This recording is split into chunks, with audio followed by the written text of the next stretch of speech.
It's a very confusing day for everybody.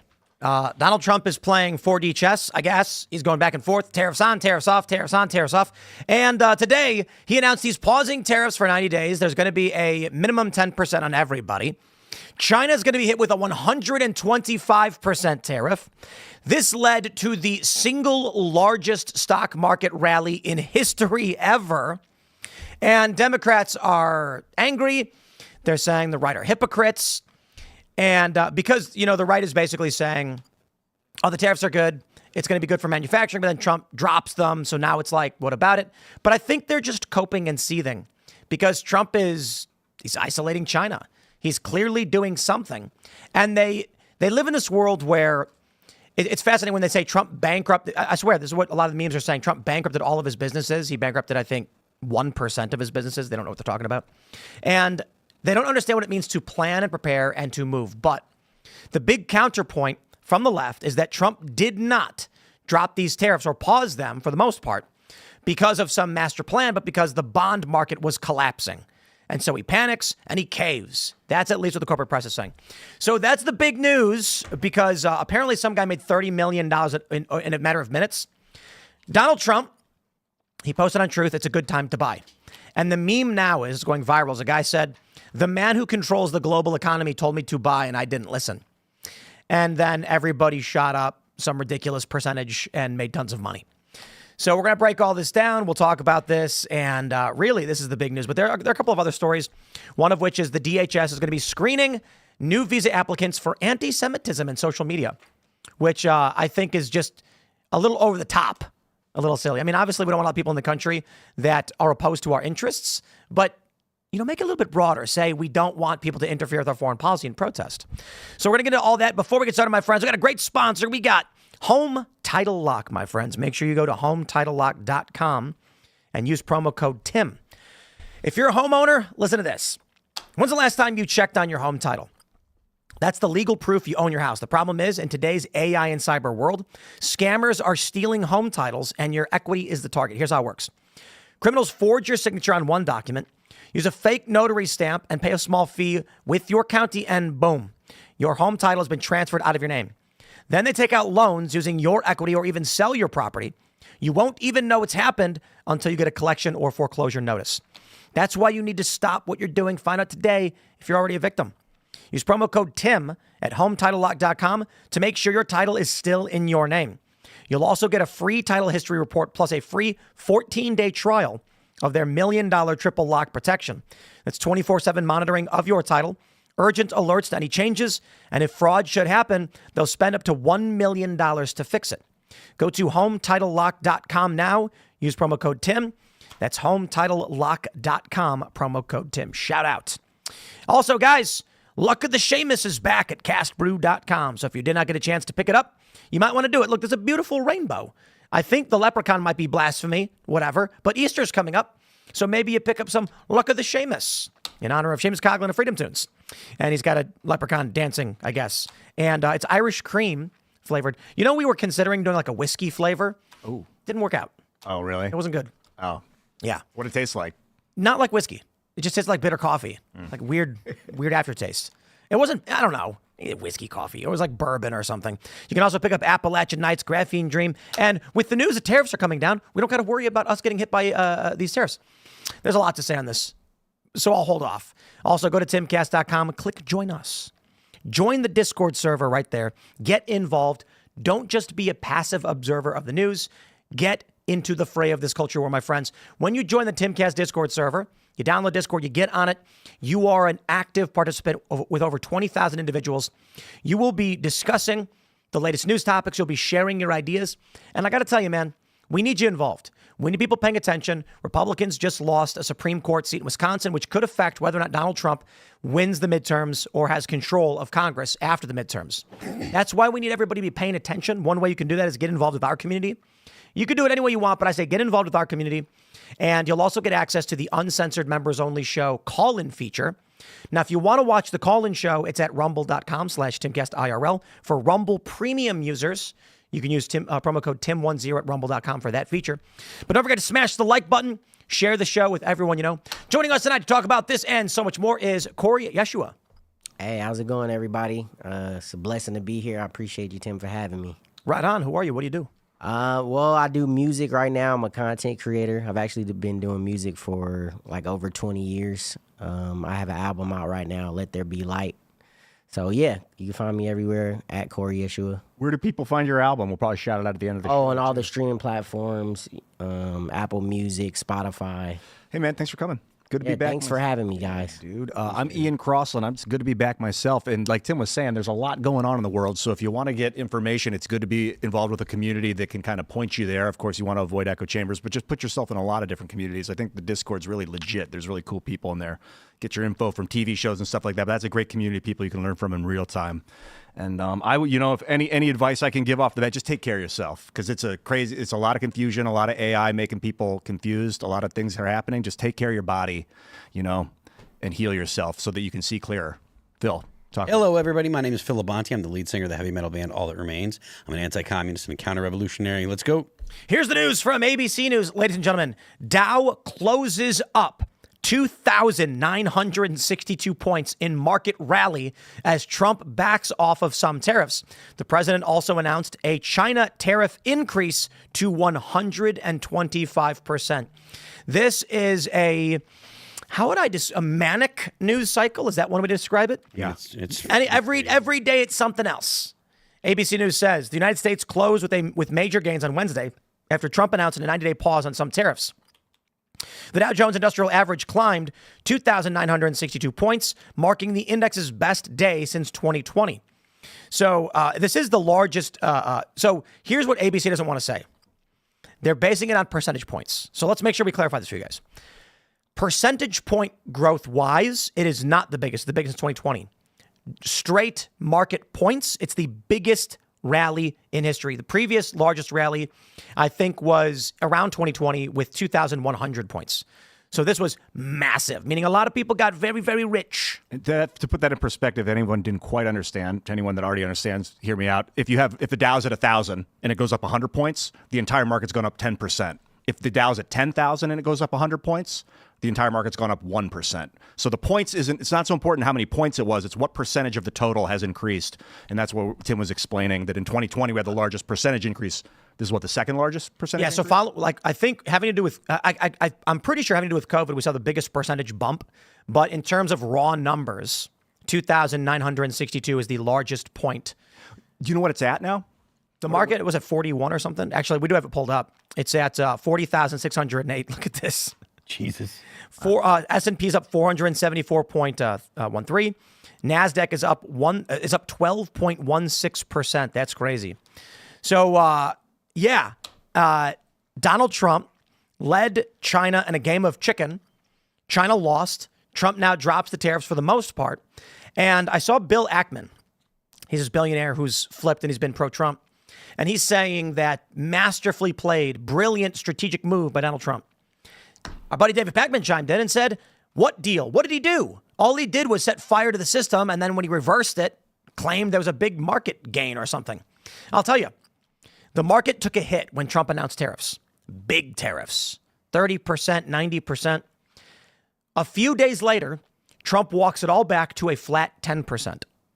And everyone's cheering for him. This is literally textbook art of the deal, big ask. Trump says, we're going to put a big tariff on everybody. Everyone freaks out and goes, okay, fine. You win, only 10%. And everyone's like, yay. And the market rallies. I mean, predictable. I don't claim to know whether he intended this or not. I mean, the arguments that, he was concerned about the stock market, that does make a certain degree, or the bond market, that does make a certain degree of sense. But maybe he did have a plan. I don't know what the guy's thinking. I'm not in the White House. Yeah, it's almost like, was he thinking? Was he going on a gut hunch? Like, that's kind of, when you're really making deals, you're kind of going with your gut. You're not really thinking with your, you definitely have already done the thought processes in your brain before you go into the deal making room, but you're moving with your gut and your intuition. And this, I think, one thing that gives me a lot of hope in this whole thing is the rapidity that Trump and Xi Jinping have escalated things. Like, there's no hesitation. It's like they're both enjoying it. I mean, China's a serious threat to the United States. And people that think that China is just like a rival or whatever. They think that it's not a big deal, or that we can come to agreements. Like the way that the Biden administration treated China was absolutely, I mean, it was derelict in my opinion of dereliction of duty. Like he was not protecting the United States from China. China's making massive gains in energy production, and with AI being the kind of the tech of the future, you need that kind of energy production. You need a massive ability. They've got another dam that's coming up that's going to be built in the next, I think, 5 years, maybe 10 years, that's going to be able to power, or that will produce enough energy where it could power the entire country of Germany, right? The Three Gorges now is huge, and the U.S. is falling so far behind the Chinese in it when it comes to just energy production that it's going to be a real big problem. So I'm gonna break this down real simply for our Democrat friends. Phil, what would happen if you and I were trading and you were buying $1,000 worth of donuts from me, but I was only giving you $500 every month? I would stop buying them. But you have to keep buying them. You have to. Have to keep buying them. Well, I mean, I would be losing out, wouldn't I? You'd be going into debt. Yeah. You'd start selling off your assets to pay for your donuts. And this is what the United States has been doing for 30 years. A trade deficit, which people don't really understand. If we're buying from China and they're not buying from us, they are extracting from us. We are not producing wealth. We are on borrowed time. What ends up happening to a person who, Phil, what happens when you run out of money, but you have to buy the donuts? You go into debt. You put it on your credit card. Sometimes you refinance your house to buy the donuts. It's a nice watch. I'll take your watch from you. You could sell property. And what's been happening, China's been buying up land because the U.S. needs to keep buying from China as per their addictions. And the money goes to China, and China uses it to buy what they can from us. If we don't produce things that they can buy and trade, they buy our land from us, and then they're renting that land out to Gen Z. It seems like having a foreign country own land in our country is antithetical to having a country. Agreed. So wrong, especially like a country that's hostile toward America the way China is. It doesn't make any sense to me. When I heard they were buying up all this farmland, I'm like, why are we allowing this? Yeah. Well, it's private deals, right? So people of any country are allowed to start companies in the United States. They do. They can invest, and business people will brag about the investment from these countries into our country, and then they put in offers. There was a real estate agent who tweeted at me earlier and said that we largely are seeing Indian and Chinese buyers. They're buying multiple homes and they're renting them out. And so what happens? Gen Z owns no homes. I think Gen Z owns like 4% of the housing market right now. 4% of homes are owned by Gen Z. At the same time, when boomers were Gen Z's age, they owned, I think, like 40% of the houses. And we're looking at 3 to 4% now. Is that what you said? So Gen Z currently owns around like 3 or 4%. Jeez. Wow. Boomers at the same. So when Gen Z was 20, max age. So right now, so this is 8 years ago. When Gen Z reached the age of 20, they owned about 4%. When boomers reached the age of 20, they owned 20%. Today, Gen Z owns, I think, like 7 or 8%, and boomers own like 70. What? Oh, or some ridiculous number. What I don't like is... I'm sorry, I have the numbers wrong. It's 4% of Gen Z owns a home, and 20% of boomers owned homes at the same age. So right now, boomers, 77%, or it's like 80-something% of boomers own homes, and many multiple homes. 72% of Gen X owns homes. 45% of millennials own homes, and then Gen Z is at like 7 or 8. Yeah, because it's compounding, just like our debt is compounding. So like the amount, the wealth distribution, the value of dollars, it's going down at a compounding rate. And what I don't like is wealth redistribution. I don't like it when the government comes in and seizes property, and then for whatever purpose, like they're doing in South Africa, they might feel wronged by the colonization of South Africa by the British Empire at some point, so they want to seize it back. British Empire? Yeah, the British got in there and no, Serge. No, they came down. What? They came to South Africa after it was already populated by the Dutch. Right? The Dutch. So they're being expelled. So the purpose is foreign people out is basically the idea, and I don't want to see that here. I don't want to get to that point. So, but it seems just wrong that we would allow them to buy farms or residential property. Well, so right now the market is this is what Trump did this on purpose. Okay, Here's what the left doesn't understand about a plan. A plan has variables, but these people don't understand multi-layered thinking or multi-ordered thinking. So I'm not surprised that they're like, Trump didn't plan for this. How could he have? Well, you see, let me explain. When I play a game like chess, okay, and I'm going to move a pawn, I don't think if I move this, that's it. I'm going to move my pawn. This is how you tend to see liberals think. Hey, that pawn should be moved. Okay, here's how Trump is thinking. If I move this pawn, he might move his knight there. He might move his bishop there. If he moves his bishop, I'm going to move my knight. If he moves his queen, I'll move another pawn. So you're contemplating. I am starting a plan. There are multiple variables. Depending on what happens, I will take a different course of action. It may not work out as I'm hoping. I'm hoping that if I make this move, my opponent will move his queen, which I can then trap him. But if he doesn't do that, my plan won't work. I'll have to find another way forward. They don't get it. So they're like, how could Trump have planned for this? There's one really obvious piece of evidence that Trump intended to do this, that there was a play. And it is that, as I've stated from the moments he implemented universal tariffs, blanket universal tariffs do not make sense on layer one. You all know it. I said it the entire time this happened. The moment he introduced these, I said it does not make sense on layer one unless there is another play, a deeper plan we don't know about. Because putting a tariff on bananas makes no sense. We don't grow bananas here. Putting a tariff on Honduran or Guatemalan coffee makes no sense. We can't grow that here. We have one coffee. We have Kona. So Trump doing blanket tariffs means he's thinking about something else. Mr. Beast made the point that he has to import cocoa beans to make the chocolate here in the United States. And now that there's tariffs, he might as well make them somewhere else. Exactly. So Trump drops all the tariffs back down. What do we end up with? If Trump came out and said, we're going to put a 10% tariff on anything, the market crashes like it did. So he comes out and says, it's going to be 30, it's going to be 40, it's going to be 90, it's going to be 10, it's going to be 60. The market crashes. He then comes back and says, okay, you win. I'm pulling tariffs down to 10%. The market rallies to the largest growth in the history of this country. And he's got the 10% tariffs universally, which still doesn't ultimately make sense unless, once again, there is another play here. Now, what did Trump say he wanted to do when he was running for office? We wanted to swap out income tax for tariffs. Boom! Ian got it. So when he does a universal tariff, how does that make sense? He's bragging about generating $2 billion a day in tariff revenue. If his intention is to gut the IRS, gee, what's been going on at the IRS? They laid off how many people? They're planning on laying off half of the IRS workforce. It may be that Trump is the dumbest guy ever who just slipped in a banana peel and landed in a pile of $1 billion. I doubt it. Or he has a strategy. That doesn't mean he will succeed. It doesn't mean his strategy is right, but it certainly means there's more to what we are seeing with the play he's making. You know, and like I think Phil mentioned earlier, it's impossible to know what exactly was going through his head, but you're right. That is what happened. He created a large threat to the entire world, brandished the fire of America's tariff potential. People cowered, freaked out, panicked, and then he withdrew it. And he was like, now you know what we can do. Pulled it down. It's still there. Yeah. It's amazing. The market rallied and the tariffs are still there. It's amazing. One thing about tariffs, this is a little bit of a tangent. I'm interested in what you guys think.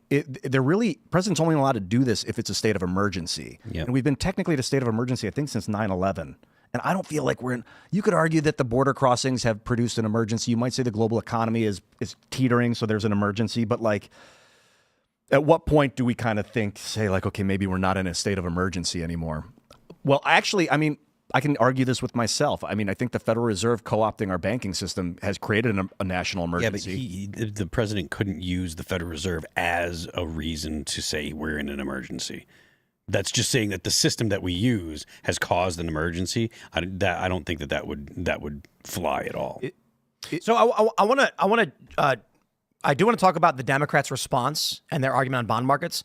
Before I do, I want to talk about the tariffs that remain on China. So outside of the major market gains, CNN ran with the headline, Trump announces 90-day pause on reciprocal tariffs, they put it in quotes, with the exception of China, mentioning that he's raising the tariffs on China from 104 to 125. Now, what have we seen? If you go, so I've been browsing various subreddits and forums, and this is the death of businesses that rely on China. I don't think Trump cares. I mean, I'm sure, he'd tell you, yeah, sorry to hear about your business going under, but businesses are going to go under. Fox News ran a story where there's a toy maker, a toy distributor, and some of the products they get come from China, and their annual tariff bill went from $26,000 to $300 and some odd $1,000, meaning we don't got the money to pay that. Yeah, and when Trump puts these tariffs in place, effective immediately as he announced, this means that your shipment, you see it coming off the coast. It's about to make port at San Pedro, and then it docks, and you go, did I make it? And they go, Nope. Trump announced the tariffs 10 minutes ago. Sorry, you're going to owe us $30,000 to get everything out of that container. And it can be sitting in the port, and they'll have, and it's right there. It's on the port. Like, if you want it released, pay the tariff. Now, here's where it gets crazier. This is a nuclear bomb more than people realize, okay? China announced an 84% tariff in response to Trump's 104%. We in the United States do not just buy from China. China buys from us certain products, and then we buy products back from them. Skateboards being the easiest example, because I work in this industry and because we sell skateboards. Let me tell you about the nuclear apocalypse that is coming to sporting goods. China will buy raw materials from North America, Canada, or the United States. So factories in China will order North American rock maple from the U.S. So guess what? 104% tariff. 84% tariff upon landing in China, 104% upon return. So what happens is a guy in a lumber company, timbering company in the United States gets a bunch of wood. A Chinese company orders that wood and says, we want this wood sent to China because we're going to turn it into sporting equipment. They say, okay. Now let's say, I'm going to use skateboards as an example because I know the general prices of these things. It's $10 worth of wood that will be sent to China. China will then have a peasant mold that into a skateboard for about $5. Shipping for that one piece is going to cost a couple bucks each way. So we're looking at maybe $18 to $20 total cost to make that board. They then ship it back to the US, where a company will go to other distributors and say, we'll sell it to you for 30 Chinese made. If you go in America, it's going to cost you 35. Here's where it gets fun. That $10 worth of wood makes landfall in China with an $8.40 tariff on top for the Chinese factory. So now the hard raw cost is $18.40. They pay a Chinese peasant $5 to mold it into a skateboard and send it back to the U.S. at $24. Now with the 104% tariff, it's going to be going up to about $50 for a board that should have cost $20 because the tariffs hit on both sides. Wow. Then the distributor gets it and says, 50? Okay, well, here's the markup. A $30 Chinese-made board sells for $65 to $70. So this means now that the boards are $50 instead of $20 coming in, add that $30 on top, we're looking at $100 skateboards. This is what's crazy about it is that China will buy raw materials from us, tariffed, and then we'll buy it back from them, tariffed. This is the end, man. If this persists, there are so many industries that are going to go belly up overnight. I'm for it. Look, I feel kind of bad because I know there are people who didn't really consider the ramifications of buying Chinese.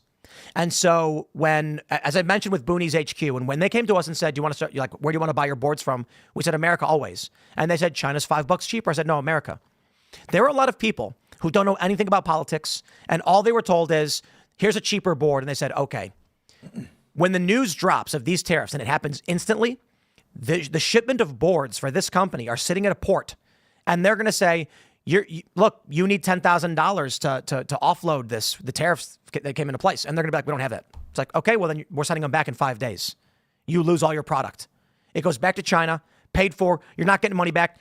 You are out of business. Is there a way to negate tariffs on goods and products that are created intranationally, I should say, between China and the U.S. only? If we supply them with resources for them to produce a free trade agreement? Just a unique agreement between China and what the about United like States? a partnership across the Pacific, like a trans-Pacific partnership? Is that what you mean? Yeah, something like that. Yeah, no, I'm not for that. Well, but if we could somehow like still tariff things that they buy, I don't know. I'm just thinking outside the box. I don't know if it's this is why the Chinese reciprocal tariff is crazy for a lot of industry. Now, wood's very specific. A North American rock maple, it's from North America. They're not growing that in China. And so they're buying from us. This is the stupidest thing. This is why I can't stand these free trade agreements. It makes literally no sense But Chinese peasant labor is cheaper than Americans. And so the industry sacrificed the American workers, shut down their factories, and sold the industry to China. And today, the sport that I love, you look at the Chinese skate parks, the Chinese TV shows, it is exploding. The entirety of the skateboard industry is in Southeast Asia. Top pros that I talk to, they're like, I'm in Japan, I'm in China, I'm in Korea. And I'm like, and there's nothing in the United States. Pro skateboarders are working for Home Depot. They're working at gas stations. They're delivering Uber, or they're doing Uber Eats. Is there why is that? Is there Because the industry got sold to China. Because the companies in this country said, we're going to make 5% more per year if we fire all of our employees and hire Chinese peasants to do the job instead. So it's just accessibility in the United States to the skate culture is more expensive, so that it's just cheap in China or in Southeast Asia? I feel like, when you look at the average liberal, their first order thinkers, as I've been describing, they don't think about how things work. So in the film Tommy Boy, we can use movies to describe it, right? He's got to go sell brake pads, just brake pads. Otherwise, the whole town dies. Why? What brings money into the town? Brake pads. That's it. It's an auto parts factory. If you get rid of the auto parts factory, the cafe goes out of business because nobody buys coffee anymore. The grocery store goes out of business because nobody can buy groceries anymore. The real estate agents leave because no one's buying houses anymore. The same thing is true for every industry. So for skateboarding specifically, the reason why I'm loving what Trump is doing is that you had a factory. 5 guys made skateboards. They had children. They'd come home and they'd give skateboards to their children. The factory would say, let's do a demo at the park to increase interest in our product and market it. Famously in Central Park in the 60s, they did a demo of skateboards and everybody came around and it was in Life magazine. And there's the famous photo of the guy in the suit with the sunglasses riding on the skateboard. It's iconic. One day the company said, with the free trade agreements, we can do all of this with Chinese slave labor. We will sell the boards to the American people and we're going to put $10 extra in our pocket or whatever the profit margin was. Now there's no factories in the U.S. The demos started to fade and dry up because nobody was sharing the boards. There was no culture being built around it. There was no guy with his buddies showing up to the bar after hours saying, we just got out of the wood shop factory where we make skateboards, longboards, and surfboards. Gone. The peripheral of all the industry around that evaporated, and today the industry has completely collapsed. So you said you've got an American distributor, so there's something going on. Do you think, what do you foresee would be the best path forward for American industry in the skateboard industry right now? If they for the factory that you purchased from, for instance, should they now literally be expanding and looking at buying another factory? They're probably going to go out of business. And I find it hilarious because the skateboard industry is already dead. So that means these companies that extracted, they took this sport and they put it in a cold press and they squeezed out every last drop of profit they could, leaving a dried, withered husk of a culture. And with these tariffs hitting overnight, they're not going to be able to bring these boards in the country. We invested in what remains of the manufacturers in the United States, so we have zero issues whatsoever. Yeah. So those guys are good. You're talking about these guys. They get the wood, United States. Everything we get, it's all American. So it makes so much sense. I just remember, growing up and there seemed to be skate shops everywhere. And now, if I see one, it's closed down wow, man, this is. Well, shout out to Bethesda Boards in Bethesda, Maryland. I know they're doing. I love it. Yeah. I'm loving it. And I'm sure right now, all of the big skate manufacturers, some of the boards are made in Mexico. So they're probably laughing, saying, okay, we got USMCA. We'll see what Trump does in that regard. But all the big Chinese manufacturers are just going well, that's it for us. Shoes too. Nike. Oh, they're on fire. Yeah, all these big shoe manufacturers are basically we're done. And they're trying to build factories in Vietnam now. So Trump this is an economic nuke on China. He has solved Thucydides' trap overnight. Basically said, if our concern is that we're going to go to war with China because of our growing economic power, let's just destroy their economy. Wow. I've seen a lot of talk about that Xi Jinping is only as powerful as I don't know how they phrase it, as the economy. If that economy, yeah, Kevin O'Leary was saying that. O'Leary, we might bring this story up. Yeah. O'Leary said that he suggested we put a 400% on China, and don't wait, do it now. Let's do this. Let's show the Democrat rebuttal. This is from the Washington Post. Trump caved on tariffs. It took a scary bond market freakout. I say hugwash. Hogwash. I think Trump and his team were well aware of the risks to treasuries and bonds. I think it was worse than they probably realized. And then Trump made his move to alleviate the pressure as quickly as he could. But I believe that Trump intended to a certain degree what is going on right now. Now, the Washington Post is saying Donald Trump is pushing the economy into a recession. The early signs are already apparent with auto worker layoffs in Indiana and Michigan, a stock market sell-off in recent days, and Americans pulling back on spending. But as Trump's tariffs took effect in the wee hours of Wednesday morning, something even more alarming occurred: panic in the bond markets. Investors started dumping U.S. government bonds. They sold and sold and sold. It's not normal. Typically, U.S. government bonds are a safe haven. Whenever stocks tank or there's turmoil around the world, investors rush to buy plain vanilla bonds from the U.S. Treasury. It's the equivalent of chicken soup for unhealthy markets. But suddenly those bonds turned bitter. Okay, I'll give you the real simple version of this.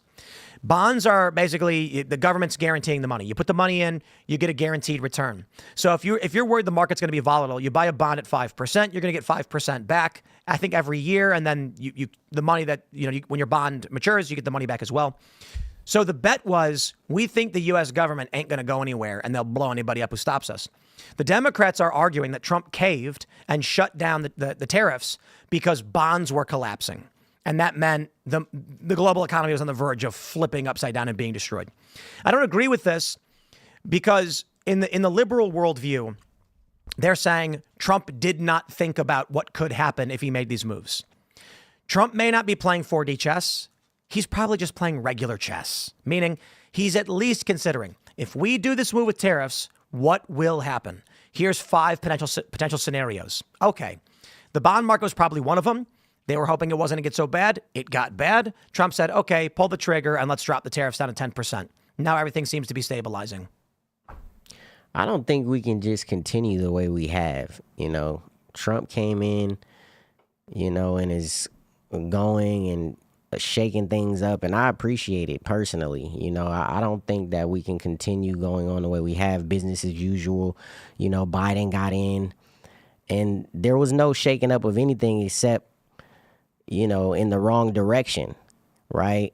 If you see what he was doing in education, I'm big on talking about that kind of stuff, what's going on in the schools with the kids, so everything Biden was doing was just trying to destroy America. I feel like Trump is trying to bring us back, and if it's going to take a little pain at first, it's like, let's weather the storm. This is for our children. This is for our future. Yeah, talking about things not go like income tax. It's hard for me to imagine a world without income tax, but it's relatively new in our culture, like 100 years, relatively. Isn't that crazy? Yeah, just maybe that was like a non-sustainable. Yeah, Check this out. This might freak everybody out, but did you know that like 150 years ago, I could hand you a $20 bill? Crazy. Yeah. Can't do that anymore. Like you can, but IRS will come at you if they find out. That woman from the IRS who just resigned because they were going to start deporting. They wanted the data to deport people, and she was like, I can't do that. But the IRS has increased collections on poor people over the past several years. They got no problem with that. Man, I think reducing income tax makes a lot of sense, if not negating it, because look at crypto. No one is paying income tax on crypto trades. I mean, maybe they are, but it's Uber. trying to track that crap. Uber. What about Uber? People aren't paying taxes. Uber drivers? I don't know about Uber specifically, but the reason we're seeing these Uber laws is because with the gig economy, people are just taking the money and they're not filing it. It's like a de facto common sense tactic. Like if you make a law that you can't enforce, you look like a mocker, like you look like a fool. You look like an idiot. So don't make, if you can't enforce the law, I think repealing it might not be that bad of it. I mean, you just kind of got to accept the flow, What makes you look like more of a, what is more mockable? If someone makes a law that they can't enforce?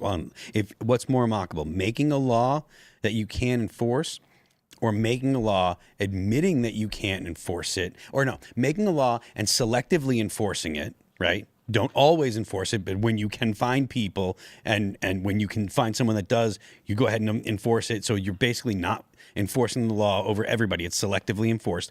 Or making a law and admitting we actually can't do this, so we're going to repeal it. I think I consider it more of a mockery to be completely unable to enforce the law. It's like, why? What is this just on paper? Like, what are you doing? Are you trying to? That's why they gaslight me? selectively enforce it.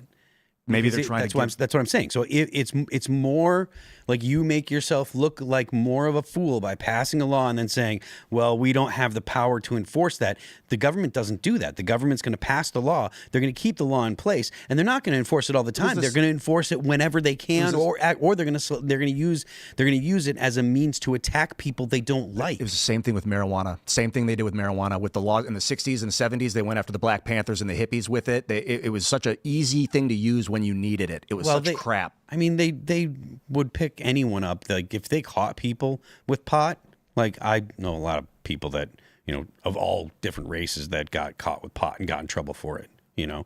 But when it comes to when it comes to major legislation, they're not going to repeal it. They're going to use it as a selective enforcement, and they're going to attack their political opponents with it. I think that's the weaponization of the law for sure. I would like to see, though, like a just, correction. I wish I was 150 years old so I could remember what it was like before we had income tax, so that I could. When you could go to your neighbor and be like, "Hey, can you help me hammer in this fence post? I'll give you 20 cents." Well, I guess back then it'd be like, "I'll give you 2 cents." Yeah, 2 pence now, and that's Britain. Oh, maybe they did that in Britain too. Yeah, and you could have 10 of your friends come over and build a house and then give them all a little bit of the money, and then you all of a sudden have a business. Now you can't. Now in West Virginia, you can't actually even contract private individuals. The individual can't work in West Virginia. It's illegal. That's got to change. Yep. If you are an individual and you decide to come to West Virginia and you're like, I will do some odd jobs for cash, no, that's illegal. What? Yeah. They banned it. You got to start a corporation and then get your company hired by their company to. Yep. You got to pay it. You got to pay to incorporate. You got to open a corporate bank account. It's like $1,200 too. It's great. And it's because people started doing jobs on gig apps and they're not paying their taxes. I can't find confirmation of this, but there are a couple big Twitter accounts that are reporting that China says it's willing to negotiate tariffs, but will fight to the end if the U.S. refuses to compromise. Yeah, that was the other day, I think. No, that was just like 2 minutes ago. They said they will fight to the end. Well, the point that like I said, I can't find an actual official confirmation. Like, multiple accounts are saying China is saying that they want to come to the table to negotiate about tariffs. And I think they sent out a call like, all countries of the world, join us in empowering our global economy. And people are like, yeah, right. Sorry, China. Like, you're cool and all, but like I said, I'm looking. I haven't seen like Reuters or anything talking about it, but there are multiple accounts that are talking about it. And they were mostly small until Watcher Guru with 3 million followers started talking about it. Well, until we get official confirmation, I say shenanigans. Yep. I mean, why wouldn't China negotiate? They've been isolated. Trump's got the whole world negotiating with us for trade deals, and China's cut out. He's got him in a tough spot. Look, China is an adversary. Like, we don't have to treat them like, maybe they're not to the level that Putin is, but in the future, we're going to have to deal with the fact that China is not a friend to the United States. We are not, we're adversaries. They don't look at the United States as friendly. Look at the way they treated the Biden administration when they met in Alaska. They straight out said, "You're not in a position of strength with us." Did you guys see? The United States needs to get into an economic and we need to remain in a military posture that allows us to deal with China the way that China wants to deal with us, because China's not looking to be our friend. Yeah, and I think they're used to Biden. People like that just rolling over. I got this article from MSN. Biden admin held private talks with Beijing on Chinese spy balloon ahead of notifying public. Yeah. Like, they were planning it. What did they let them map our country with some company they want to do? Apparently, now they know where all our bases. Apparently, there's something that came out during the Biden administration. Now, it didn't become public, but there was information that came out that I believe I didn't read it. I heard someone talking about it on Fox News, but I believe that the Biden administration knew about, or the incoming Biden administration knew about COVID in 2019, right? So before they actually took office, they knew about COVID before it even hit in the U.S. And there was, I don't know if it was because they knew because of the involvement of the CDC or whatever, but if that's the case, China is going to respond to that kind of wishy-washy leadership by being more aggressive. Yes. It's like a smelling blood in the water, a shark, they get aggressive, that kind of mentality. We got to avoid becoming bait. Yeah, China doesn't look at the United States as a friend or allies or partners, even though the Biden administration and the Obama administration would use that kind of language, and they behave that way as well. China doesn't look at the U.S. that way, and China and the United States should have a posture that countries like China, that countries like Russia, they are not partners. We are not, Hillary Clinton going to Russia with the reset button was a complete joke. They are not our friends, and we should not behave as if they are. What gets me is that they're an incredibly valuable and lucrative partnership in waiting. If that maybe it means they need a new set of governance where it's not so top-down central authority type thing. But like the people are cool. Chinese people are great. How do you know? Governments. I've chatted with them on chat roulette over the years. Okay. They were all very cool. And when you go to a lot of these countries, I've never been on the ground in China. I've been in the airport, but for regular people, it's largely the same. Getting food in the afternoon, right? And it's except for like religious fundamentalist countries where they beat you in the street for not dressing appropriately. In China, I've watched videos of people who I watch skate videos and travel videos.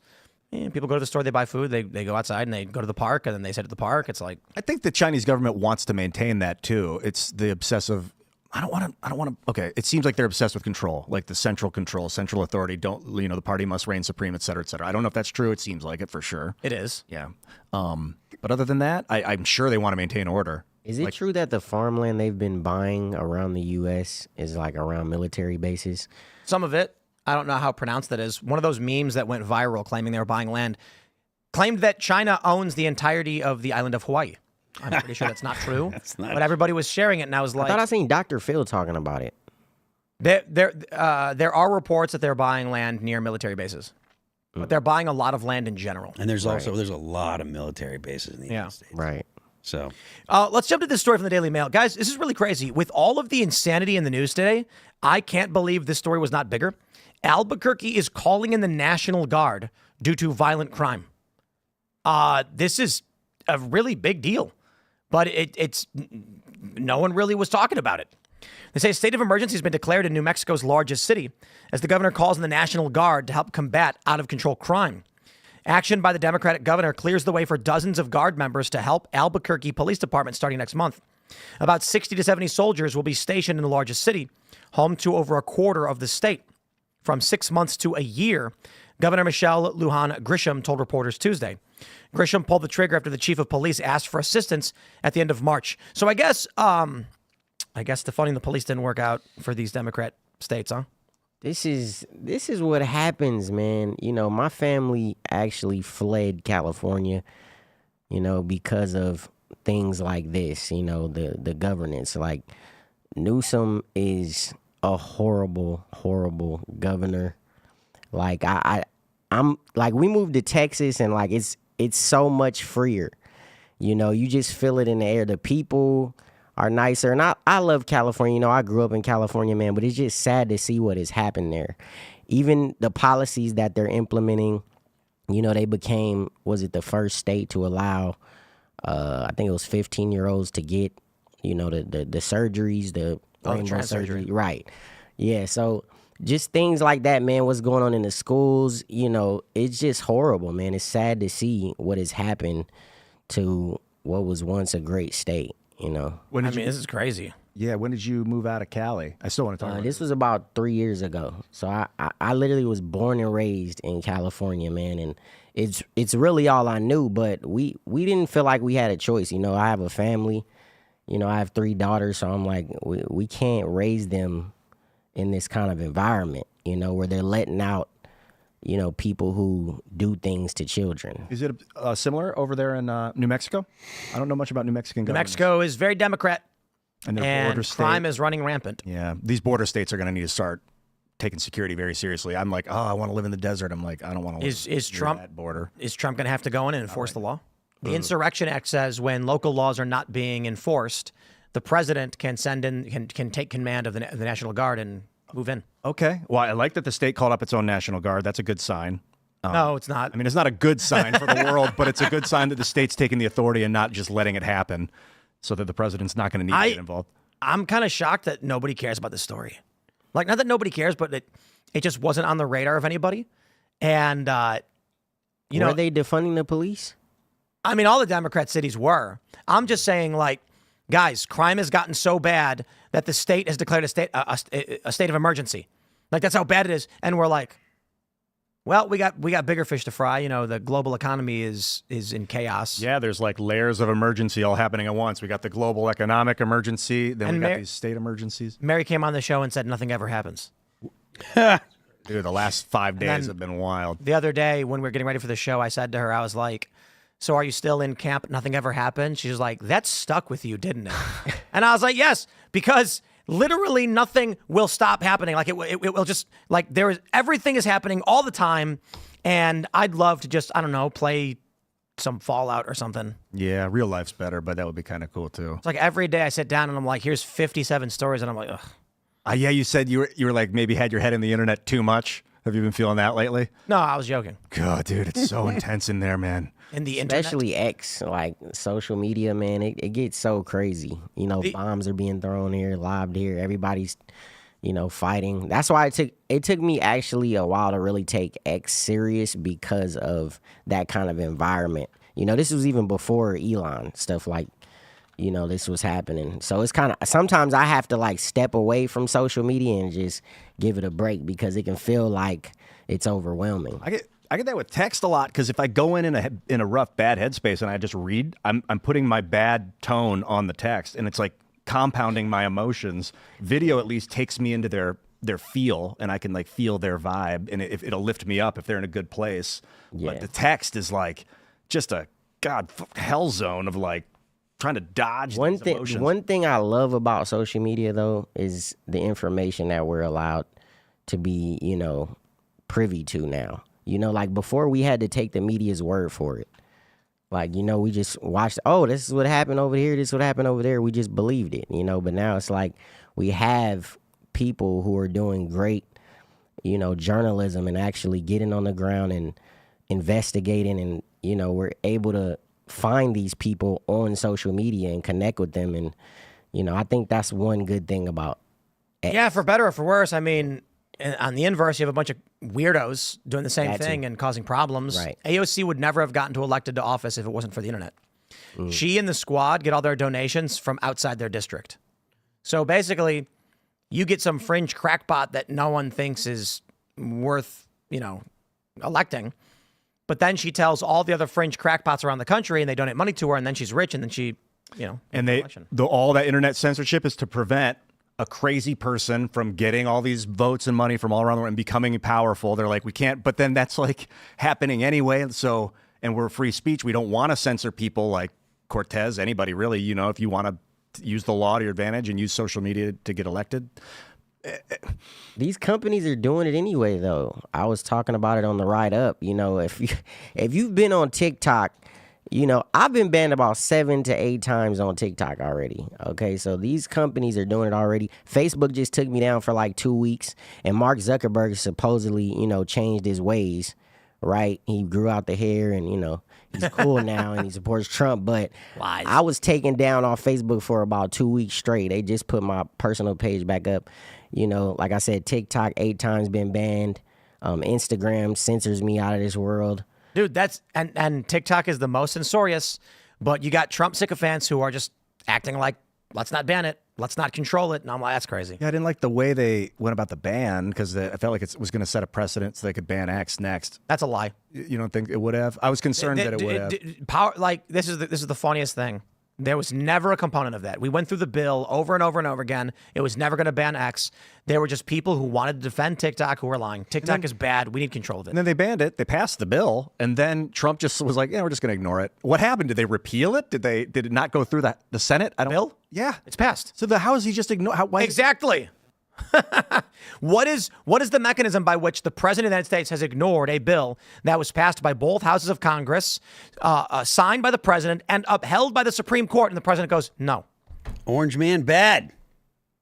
Is it because we're in a state of emergency so he can override? No, he's just not doing it. Ostensibly, the president can decide how he executes laws passed by Congress. And he's decided that he's going to execute this one slow and sloppy, maybe? I mean, or that he's not going to execute it. The president shouldn't have this discretion. Right, Congress passes a law. The president, especially one that goes to the SCOTUS, and the Supreme Court comes down and says, yes, this is okay. And like Tim said, one that he himself signed. Right, so the Congress passes it. The president signs it into law. Signed it. Like right before he left office. Was it Biden? I think Biden signed it. Oh, Biden signed it. Okay, my bad. So Biden signs it, goes to the SCOTUS, comes back, and then President Trump just decides he's not going to. This is the same reasoning that President Obama used when it came to like Dreamers, right? The deferred action for whatever residents or whatever. Childhood arrivals. Yeah. These people were here illegally, but they came here as children, and President Obama said, we're not going to deport them because it's mean. But legally, they're supposed to get deported. But the president has that kind of discretion as to how he's going to implement the laws passed by Congress. In my opinion, it should not be, he shouldn't have so much leeway. He should have to, particularly when there are certain things that, he's forced to, like when it comes to like spending bills and stuff like that. He has to spend all of the money. If I understand correctly, he has to spend all the money. And if he doesn't, that's some kind of dereliction that Congress would get all worked up about. So he should be required to actually enforce the laws that are passed. I like that discretion on how to uphold the law within like some sort of variant or gradient of actually enforcing the law. Like you can't just use your discretion to enforce it zero. It has to be at least you're enforcing it, and then you can maybe have some leeway of how you're going to do that. Mm-hmm. I would think so, but apparently not. So I get it. Especially something that's like TikTok is national. The point of TikTok is it's national security, ostensibly, right? There are people that are going to say, "Oh, it's because of Israel and stuff," but the argument is this is a national security issue because it's owned by China. And China, again, I completely agree when people say that China is not a friend; they are actually a rival. Their behavior and their long-term goals are a threat to the United States. We should not be playing with China like this. We should have a hard line with China. Yeah, and they flat out just ban conservatives and Trump supporters, and while letting all other kinds of content just go crazy and promote, the gender fluidity to kids and, people having chopped off members. They have no problem promoting that stuff, but when it comes to conservative views, they silence people.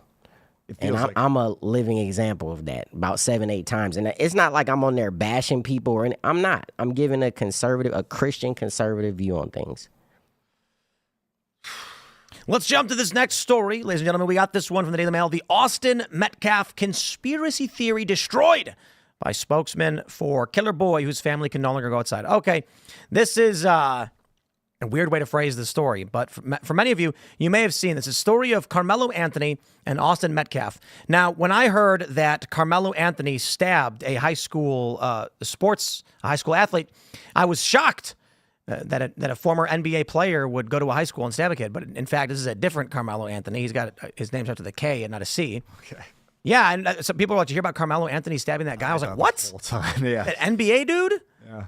Okay, so this story is really crazy. Right now, the big controversy is that GoFundMe, not GoFundMe, GiveSendGo, is running a fundraiser for. Let me see if I can find the GiveSendGo for Carmelo. People are demanding that it is this it right here? Help Carmelo official fund. Yup. Look at this right here. $293,417 raised for Carmelo. It's the official support fund for his family. People are demanding on the right that GiveSendGo be boycotted because they should not be allowing this killer to raise money, and the money should go to the victims.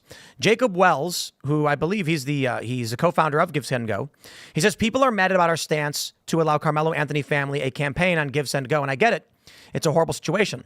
There are even calls for a boycott. But because I know a similar scenario will happen again for someone on the right, and our competitor won't allow them a campaign, even though it is a legal endeavor, people will be back to using Give, Send, Go because we are the only fundraising platform that truly stands on freedom and principle. I want to meet that guy, that CEO. That sounds very cool. So Gunther Engelman says it's sickening. The money should go to the victim's family. And some people are defending him, while others are saying they ban groups that support physical violence of any kind.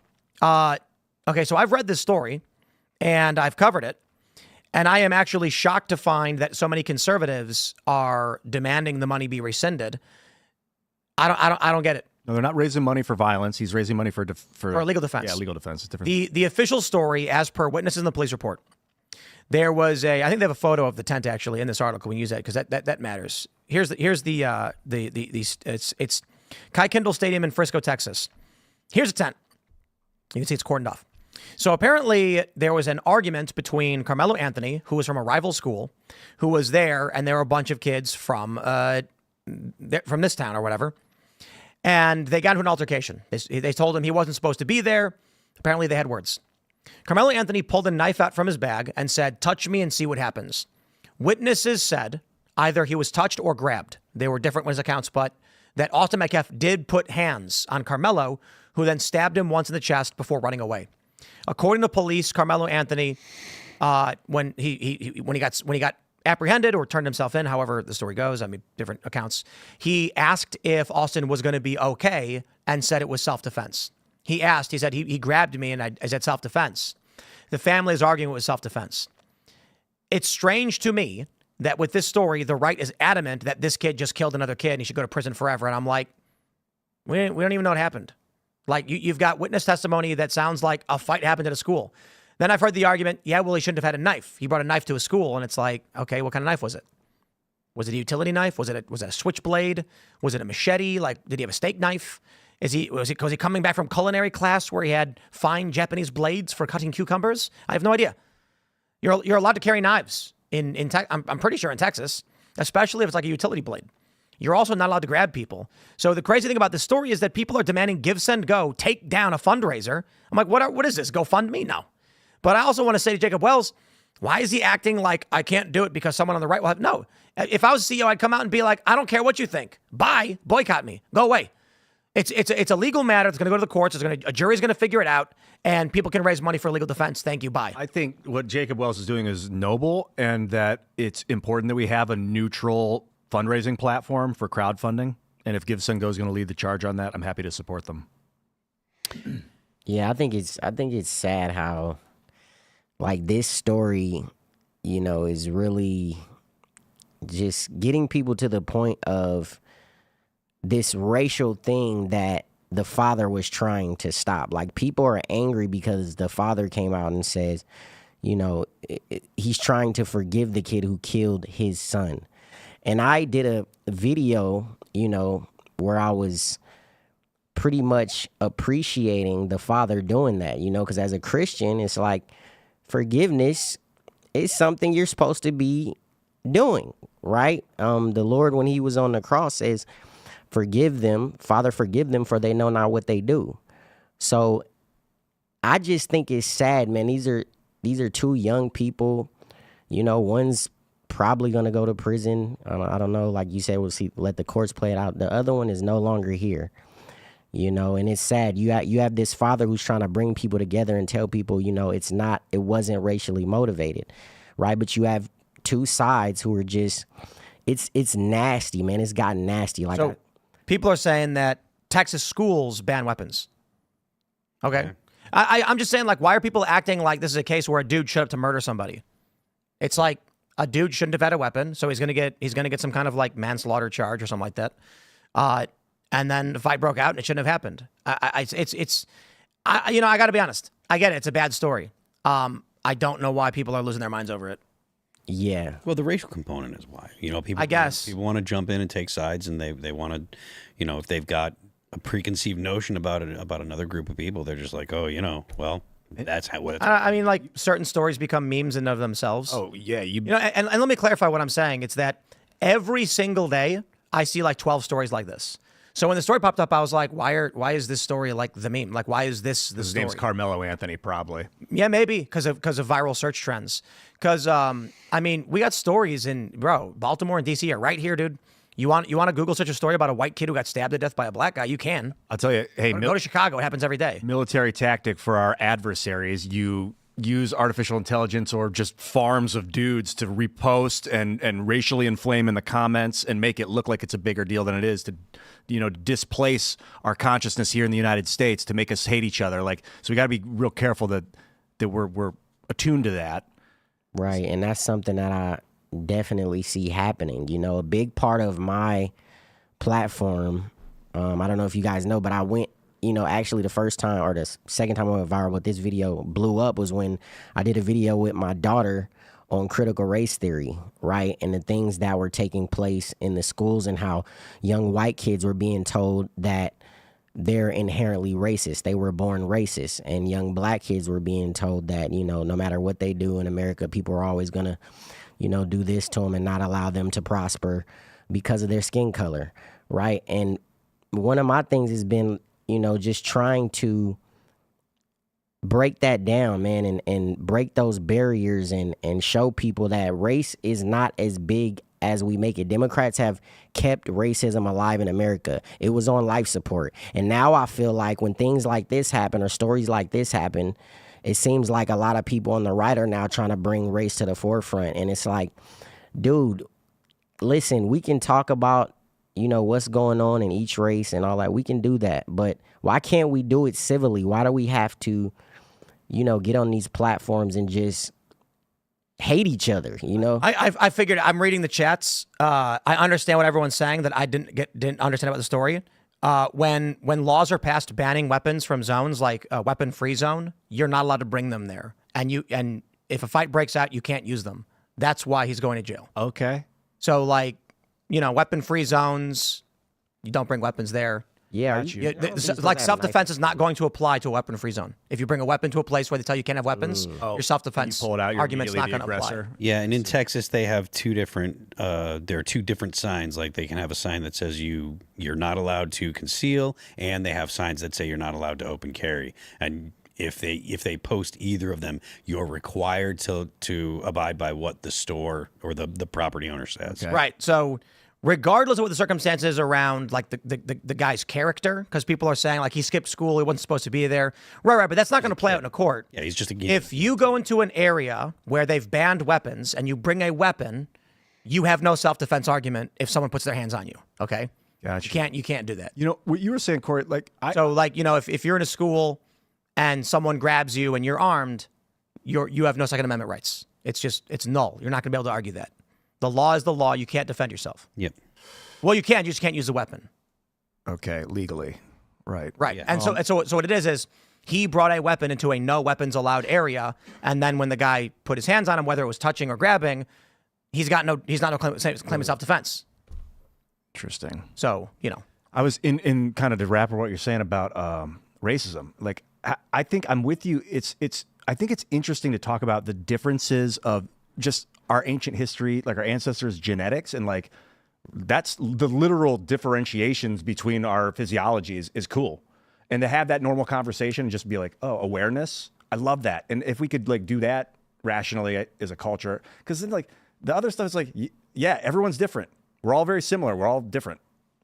There it is. Like we all have eyeballs. I think people were basically, a few people, not a lot of people, but when I posted this story, I had a few people in the comments who were saying I was only defending the father's actions because the killer was black and he would make black people, this makes black people look bad. Or it makes us look bad. He said it makes you guys look bad. And I'm like, who's you guys?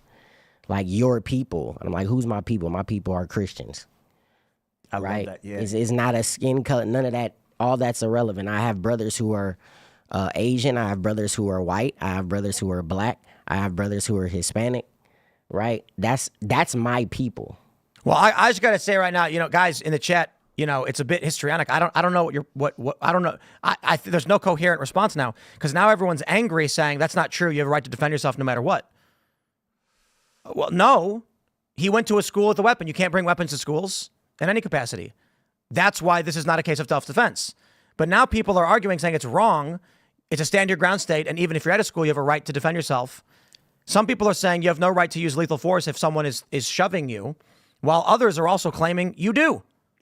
So you guys work it out in the chat. I'm going to say you're all right. You're all right. Everybody is correct in this regard. It's Schrodinger's self-defense. If the Democrats and Republicans if it's a Democrat or Republican state, regardless, and they pass a bill saying we ban weapons, then you simultaneously do and do not have a claim of self-defense. You simultaneously do and do not have a right to defend yourself using any force necessary to protect yourself from perceived bodily harm. And everyone's just angry about this story. So yes, whatever the issue is, you're all correct. Anger is normal. Everyone's right. Yes. Confusion leads to madness, which can lead to anger. Get used to it. Or just I remember understand why you're confused. There's that famous story in Texas, I think it was Texas, where they banned, there was some kind of handgun ban. I can't remember, maybe it was Texas. But I was in Chicago, and there was a gun rights rally, and some woman was speaking. I think it was at like the Daily Center. And her story was, and you guys in the chat probably know what the story is. She had her handgun in her car, and she went into the restaurant, and normally she could bring it in with her, but they passed a law saying she couldn't. And then someone started shooting, and she had no access to her weapon because it was in her vehicle, so she couldn't defend herself. And it's like a very famous gun rights activist woman who tells this story all the time. And this is the argument people have for the Second Amendment doesn't stop because someone declares they can put up a sign saying, we don't allow weapons in this place. So I do think there is an issue of it depends on what the knife was. It's not so much whether he had a knife or didn't. Unless if it's a knife ban zone, then the state's going to do what they want. They're going to say we ban weapons. There's no self-defense claim here. But usually, what would happen is if he had an illegal knife, like something actually designed for combat or a weapon, and threatened him with it, then you're not getting off. As opposed to like a butter knife from the cafeteria. Well, not a butter knife, but like a utility knife. Could have done it with a butter knife if you do it right. It would have been harder, but. If he did it with like a illegal knife that was on the property and he pulled out a knife that he's allowed to have, what legal is an issue here because certain knives may be illegal, but they're intended for inflicting bodily harm on somebody. Like if you have a utility knife, like a Leatherman or something, that's not intended to hurt somebody. If you have a switchblade, they're going to say you had a weapon with the intent to commit harm. And also, if you have a dull blade, but you use it threateningly, you've turned it into a weapon, like a shovel. You might just have a shovel, but if you go to hit somebody or you get somebody with it, you've created, that's a lethal weapon, you gotta be. So the chat is split between they want to unsubscribe because they want me to be angrier, and also I'm wrong and should advocate for the right to defend yourself by any means necessary, stand your ground, even if it's a knife or a firearm. I gotta say, talk about an eclectic chat of superhumans. This is my main point about this story. They don't understand. That people are angry saying that this guy, for one, shouldn't have a legal defense. And I'm like, I don't care if he does. Like, they tried taking away Kyle Rittenhouse legal defense. Give, Send, Go is going to allow anybody to raise money. Okay, and then the issue is, do you have a right to use weapons to defend yourself, yes or no? And yes in this case, no in this case. I got no idea what these people are advocating for. Yeah, like if he picked up a cafeteria tray, is that legal? Like, well, it was on school property, so the school likely had a no weapons policy. I don't know, and I don't know what this actually turns into legally. I'm just talking about like the general rules that you see in places like this. He had, the school probably had a no weapons policy. Most schools do. So if it is a situation of if you have a weapon in a place where you're not supposed to have weapons, therefore you can get charged with something that normally wouldn't be a charge. That's possible, but again, I don't know the legality in Texas. I don't know what the specific rules are when it comes to where they were or what. So yeah, because you could see that just having the weapon means that there's intent. Just bringing the weapon. I think the bigger picture is my confusion on this is why it became such the biggest story. It was on Fox News. They ran the story several times, and I was just like, yeah, it's a tragedy. I mean, I wish it didn't happen. This is terrible. I think that the dude's going to get probably some kind of manslaughter or something like that. I doubt he'll get premeditated or passion murder. But you want to Google it? You'll find 12 stories right now that are identical in a bunch of different places. That's why I'm like, why is everybody so hot over this? Like they're going after the founder. Carmelo Anthony went number 3 overall, baby. Did he really? Yeah, he was good. He was really good. Well, Carmelo Anthony. To see the co-founder of Give, Send, Go have to come out and defend his platform because they're calling for a boycott of Give, Send, Go. I'm like, even if this is like a cut and dry, the kids get locked up. Why are people saying don't allow him a fundraiser for legal defense? I put those people on blast. I think I want to hear from them. Like if you're gonna call for this guy to shut down somebody's free speech and opportunity to work within the commons to provide for legal defense, you need to back up why you think that, because that's antithetical to the United States Constitution. Yeah, it's a sad story, man. Rest in peace to Austin Metcalf. I'm glad that his father came out and said what he said, you know, trying to bring unity to the country and not further divide us. Like in that moment, he could have said something entirely different than what he said, right? And he could have pushed the racial thing and the racial narrative that this was racially motivated, you know, but he didn't, you know. Yeah, we have one super chat. Reality is Hard says possessing a weapon on school grounds in Texas is a separate third-degree felony. Ah. Yeah, you have no right to bear weapons of any kind at schools. They've made it illegal. Yeah. You know, and the Second Amendment is up for a vote, and we voted that you have no right to bear arms of any kind, whatever they may be. If we vote, you have no right to do it. So the Second Amendment doesn't exist. Man, it's like a moral argument, because I don't want kids getting into fisticuffs and one of them pulling out a weapon. Right. If I can somehow legislate or come in as like an overlord or like a principal and say, hey, no weapons, just so you got no weapons. You can fight. Don't fight, but don't fight. Yeah, don't fight. But you shouldn't really say that you can fight. I'm Like, not that telling them should to. be against the rules. It is, but at least no one's going to get killed. Right. Hopefully. Well, I mean, you get punched once and then you could die. yeah, it's less likely. Yeah, I've seen a but- guy body slam a kid, and you can definitely, that is Some not dude- good. Exactly. You pick someone up and you throw them on the ground. They hit their head, and they may never get up. But a weapon. But man, I'm on board. Oh, good. Y'all have convinced me. I am on board. No more Second Amendment. Just, we voted it out. We say you're not allowed to have weapons. And I'm not saying specifically to this case with this kid, but y'all are, the people that are saying he shouldn't have had a weapon, it's a weapon-free zone, correct. From now on, no one's allowed to have guns. If we vote, you can't have Are them. kids allowed to have weapons? Guns? Second Amendment says they can. Go back 200 years, and parents, you know, a dad would give his 13-year-old son the rifle to go out. They had guns in kitchens. So if you go to, I think Stonewall Jackson's house is like 15 minutes from here, and you can do a tour of the house, and they have a musket on the wall in the kitchen. And when they're giving the tour, they explain what they would do for dinner is they would open the back door, grab the musket, load it up, and stand there and wait. And then they would blast a critter, walk over, grab it, and throw it in the stew. I was like, what? No, yeah. They'd stand out there and wait for a groundhog or something. Bam! And then they'd pick it up, pull out the round, and then gut it and throw the meat into the stew. You know, I'm a big Backyard varmint.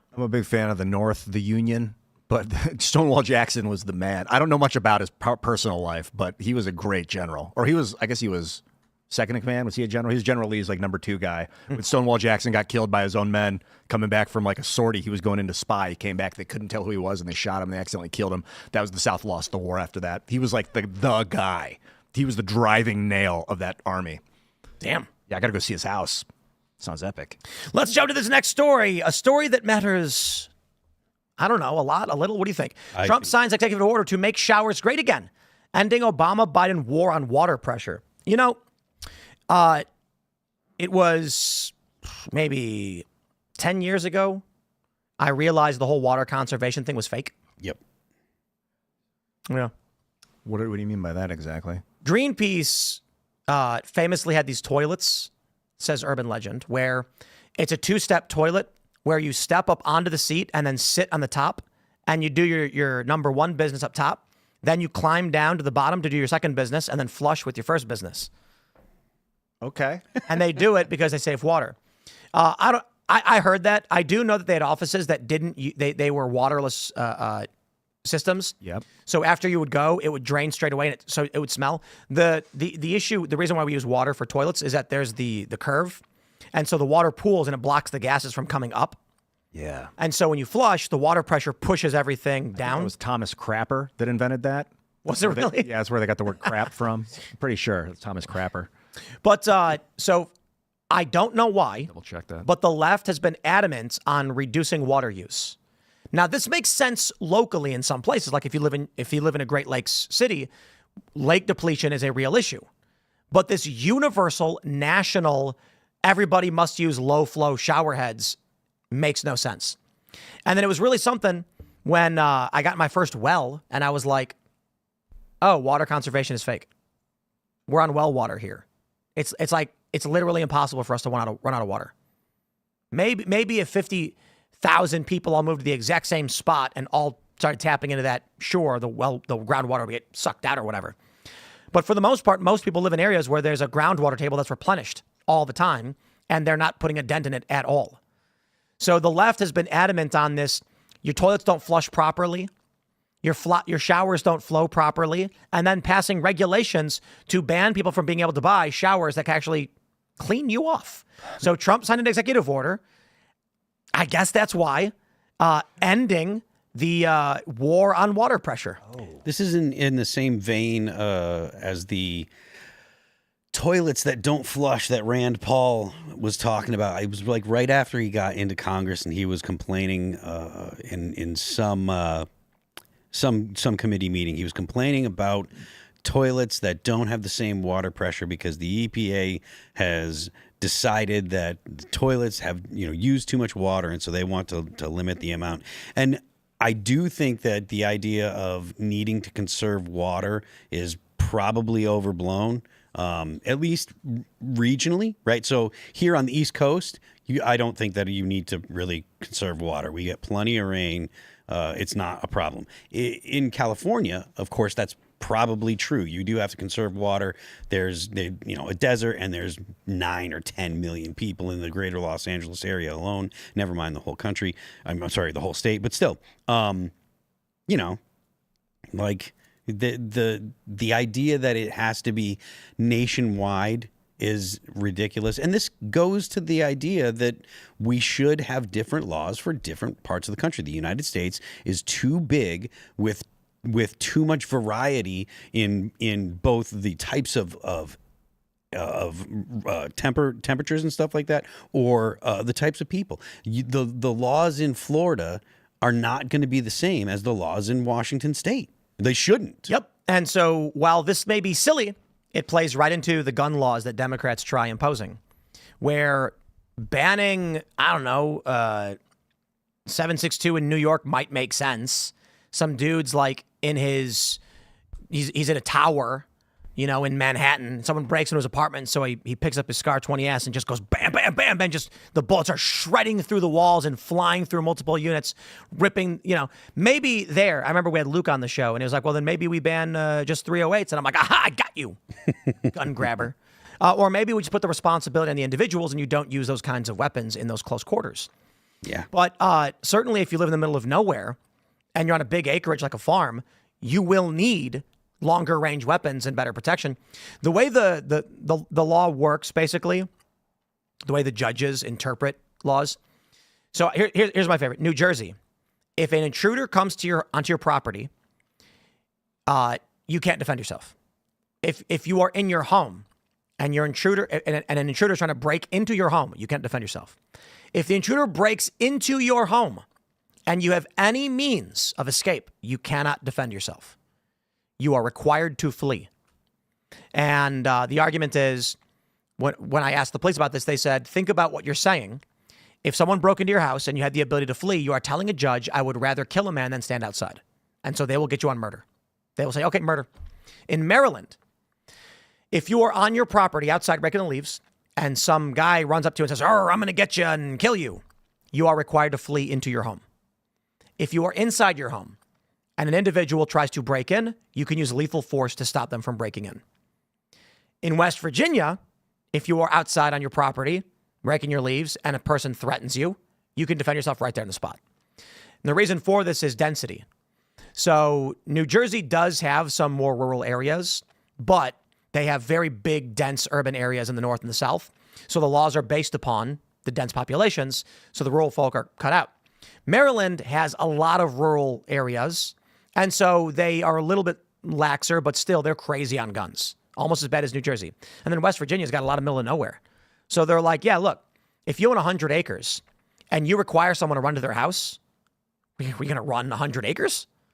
No, you got to defend yourself where you are. So in Maryland, most people have like an acre. You're standing on your front lawn. They say, well, go in your house. If you're in West Virginia, like if we were here, we've got 50 some odd acres. If someone came up to me in the middle of nowhere, I'd be like, well, guess I better see if I can outrun you and get to my house before I can defend myself. That's not how it works. So my point with this is how Democrats operate. They live in a city where they have limited water. So they say the whole country must live the way we do. And it's like, bro, I live in a basin. We got so much water, we don't know what to do with it. Yeah, I think it should be local. I don't know exactly what Trump did. Did he end it? It was a regulation. So the executive order basically allows for appliances not to be low flow. So if people want it, they can buy Okay, it. so people will start producing high flow appliances for the states where they're allowed. Certain states may now mandate we're going to only allow low flow, and so the companies will still build those for those states. It was literally a regulation limiting how much water could flow from a shower head. What does that have to do with you? You live in the middle of Montana and you're like, I'm on a well. I'm literally the only person And for also, 20 miles. you can run the shower for 10 hours. What does it matter what the flow is? Yep. It's a lie. It's all fake. I don't know why they do these things, control endgame, but Ian, you nailed it. You could turn the shower on and let it run 24/7. You could, you're going to be like, I like taking, the low flow shower, it's not going to be clean enough. Take a twice a long shower. That's right. The low flow toilet's not flushing. Better flush it 12 times. Yeah, exactly. Makes no That's what sense. really happens because you don't want a dirty toilet in your house, If it doesn't all go down, you're not going to be like, oh, well, guess I missed my chance. Limits the amount of water. Why? Because in Chicago, Obama was like, oh, I'm from Chicago, and we got no water. There were propaganda campaigns. I remember people in, I don't know, I heard people in India or somewhere were like, you're so rich in America that you poop in clean water. It's like water that I would drink, water that we don't have access to in my city. You poop into it. You're that rich. Dude, you know what I love about Chicago? The people in Chicago literally take dumps in the water they drink. Okay, listen. I make fun of chickens, right? We've talked about how chickens are so dumb. They're too stupid to not take dumps in their water they're drinking. And so it's a problem. They walk around, they crap wherever they stand, and there'll be a big thing of water, and they'll walk over and they'll right into it.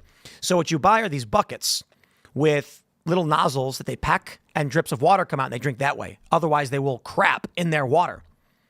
We make fun of these chickens in Chicago and all the Great Lake cities. They dump their sewage right into the lakes and then drink it up. Oh, snap. Yeah. Oh. The conspiracy theory is that when they dye the river green in Chicago on St. Patty's Day, it's actually the annual sewage cover-up. That's funny. They're like, dump all the dye in there so that no one can see all the sewage. I was in South America in Peru and near the Amazon in Iquitos, and there's this little area called Belén where the government didn't take care of, didn't educate the people. They were indigenous essentially, and they were just poop in the river, in the Ataya River, and then they'd go swim in it and drink it.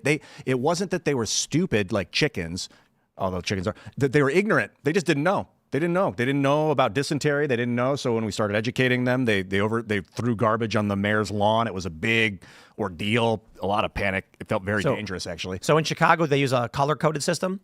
If there's a green flag, it's safe to swim in the lake. If it's yellow, be careful. And if it's red, it's unsafe because of the bacteria and stuff. There was an environmental group in Chicago that did a survey.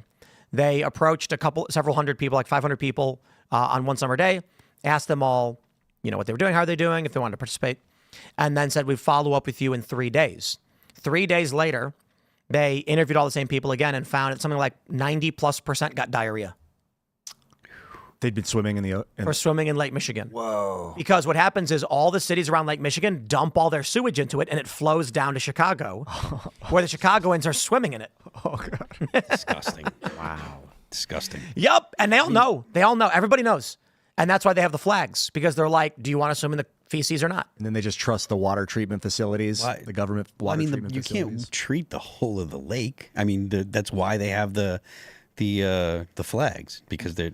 New York's similar. There's this, oh gosh, where was it? Far Rockaway. I used to live in Far Rockaway in Queens, and or is it Brooklyn? Brooklyn. Man, they had a water treatment facility right there, and the whole area smelled like poop. The Gowanus Canal. Look, do you know about this? No. So in New York, there's this old industrial canal that's like basically closed, and so it's just full of toxic industrial waste and like feces and stuff. And there was, I can't remember what happened. It was a while ago when the hurricane hit, when it was like Sandy or whatever 10 years ago. Everything flooded, and so the Gowanus water flooded into the like streets, and people were like, "Oh no!" Oh snap! I was there for that, not for the canal flowing though. I got to look it up. Remember when on Seinfeld, when Kramer was swimming in the swimming in the East River? Yeah. And they all got really sick, or something like that happened. Is that what happened? I think it was something like that. I remember the.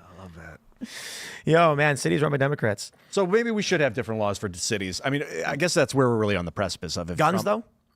We have to. Because Why? like you say, a 7.62 and a tight apartment thing, you just can't trust idiots. But you go to jail. Just can't trust You can have it. like- You can have it, and you go to jail if it's collateral damage. But the we damage have- could be we so gruesome, you know? We have laws against property damage. We have laws against violence against people. We have laws that cover all this stuff. This is something that we talk about fairly regularly, like the idea that just because you have freedom, just because you have liberties, every liberty that you have comes with a responsibility. They're inseparable. Like the idea of having liberty comes with responsibility. You don't get to just have liberty without responsibility. But the problem is some people have the liberty, but they don't exercise the responsibility. That's what we have laws for. Like that's what we have like punishments for. But prohibitive laws, like what if you're in New York City, but you like to go, and you go down to Pennsylvania, which is only a couple hours away, and you like to go hunt, right? You shouldn't be allowed to have your rifle in your home. People are asking to bring up the video where a sewage pipe exploded in China, spraying human waste 33 feet into the air. That sounds holler. awful. Save it Let's grab this story real quick. We've got this one from the Daily Mail. Let's have fun. Harvard scientist claims Mars was home to a civilization wiped out in a nuclear war. That proves it. Yeah. He's an expert.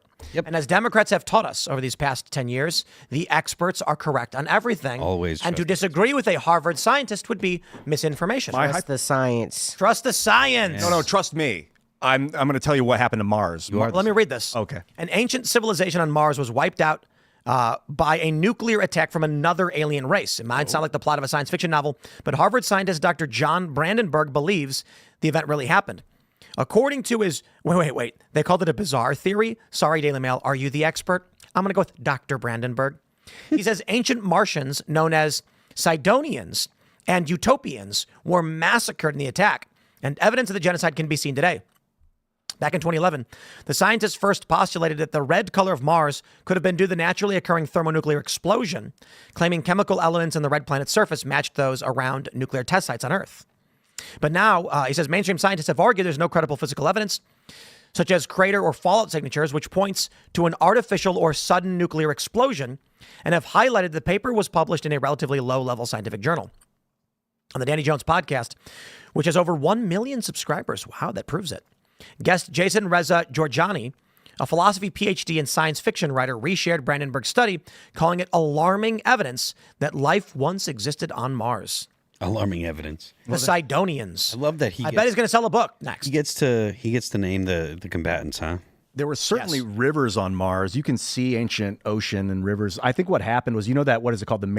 That's the trench. Is it the Marianas Trench or something? That's Is that on No, Earth? that's here. It's the what's that really long scar on Mars? There's a long trench. No idea. Somebody knows, and it'll be somebody put it in the chat. So that I think what happened was Big rock. when our solar system was being formed, something caused it. Either it was a binary star collision, and then it spat out all this matter, and it cooled down into all these planetoids, which are smashing into each other. Or it was what's called a Z-pinch, which is where there's an electrical buildup and then an extreme discharge of matter, which could have formed 26 planetoids. They're all smashing into each other. At some point... Valles Marineris. Yes, the Valles Marineris. Thank you. So there's this 1,800-kilometer trench tear across the surface of Mars. 4,000 kilometers. 4,000 kilometers. I think a planetoid hit Mars and tore across it, ripped it open, and magma just spurted out in the Martian atmosphere. All this iron in the magma is now dusted across the surface. It would have looked like a nuclear explosion, potentially. The amount of heat that happened, there might have been nuclear activity. I'm going with the Harvard guy. Or we could just take this guy's Sidonian theory. So they say that they found traces of xenon-129, naturally occurring on the surface, high concentrations in the Martian atmosphere, and uranium and thorium. They want to say that Dr. Brandenburg believes they are remnants of nuclear explosions on the surface. When a thermonuclear bomb is detonated, it leaves a trace of xenon-129 in the area, which is not normal. According to Dr. Brandenburg, it's a very distinct signature, it's unmistakable, and it's specifically associated with thermonuclear weapon detonation. The not the normal means higher than expected levels were found. Dr. Brandenburg also argued that Mars once had an Earth-like climate home to animal and plant life, and any intelligent life would have been about as advanced as the ancient Egyptians on Earth. Well, that proves it. Where are they now? Oh man, They killed each other, right? Well, look, trust the science. they were probably all melted by the Martian firestorm that lasted. Isn't it like God minus knows how long. 44 on Mars? It's very cold Yeah. now. Dude, you ever watch the Curiosity rover or one of the rovers, and you can hear the sound of Mars? It's so awesome. That's probably just a desert in New Mexico. The sky is so red. It's like it's just dust. You know, I know this is all fake and Ian's wrong. You can't break through the firmament. So Oh, the ice shield Right. in the sky. no, the firmament. Isn't that what is it? A water? It's the firmament Above us? It's the barrier. It's the firmament. That's what it is. Dude, if we could get topographical maps, you kind of have one there where it shows the elevation on Mars. That's Mars. You can see like where the oceans and where the lakes were before they all got evaporated. And you can, if you go close, you can see ancient riverways and stuff and waterways and water channels and magma. You can see evidence of magma flow and stuff. I'll go pour over these maps. I love this stuff. Jimmy Corsetti, I think he and I were bonding over how it looks like there's similar to the Eye of the Sahara where they think Atlantis' capital may have been. There's another geological structure like that on Mars, which they think was What if like an Atlantis underground was Mars? eruption. What's that? What if Atlantis was Mars?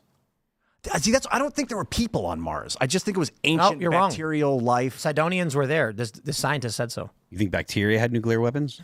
No, I think it got hit by comets. Like they have nuclear glass and cometary impacts sometimes, but I don't know if that would stand for whatever that was, Saying iridium that or it's something. Nuclear weapons. The guy from Harvard says it was nuclear weapons, though. Yeah, I got to Not see his buying that. evidence on the You're not buying humans. that. From where? The story goes like deep in What me. if I want to what if the Martians fled Mars after their war and then went in underground on Earth and into the mountains of Colorado, and then when we were building an airport, we accidentally struck into their cave And that's where why their the- TikTok vessels, It could that's be why it's haunted, right? Tic Tac vessels. so stupid vessel. to think that it's impossible. We could have had interplanetary travel 100 million years ago. The planets have been around for billions of years. Well, I don't know about 100 million years ago. 10 million, 5 I don't know million. about Like 10, that. I think humans would have changed dramatically over that period of time. we've got. Oh, that's a good point. Like but we've humans are like 7 inches taller than they were 100 years ago. So the house here, one of the houses on the property, when you go to the barn house, you notice the ceilings are really low and the doors are really low because everybody was like 5'5" 100 years ago. So they built this thing in 1800s. Everybody was short. Yeah, humans would have been way. Earth's estimated to be about 4.5 billion years old. Yeah, so like 10 million years ago, they might have had things that were just. But if they had steel, 10 it million wouldn't years still ago see it. was like after the dinosaurs, but Yeah, they were like 63 million. So it'd be Some. before that. I mean, it's just to think that there was a great reset, like a literal, complete, and total reset of animal life on. multiple times. There's been 7 major extinctions, if I understand correctly. I think it's 7. But I mean, Tim, you brought up that face on Mars. Well, I didn't. Or It's is just part that- of the story. It's part of the story. What is Face. that? It's what is it's pareidolia or whatever it's called. What is that? Humans just see faces. Yeah, I mean we're pattern recognizing machines.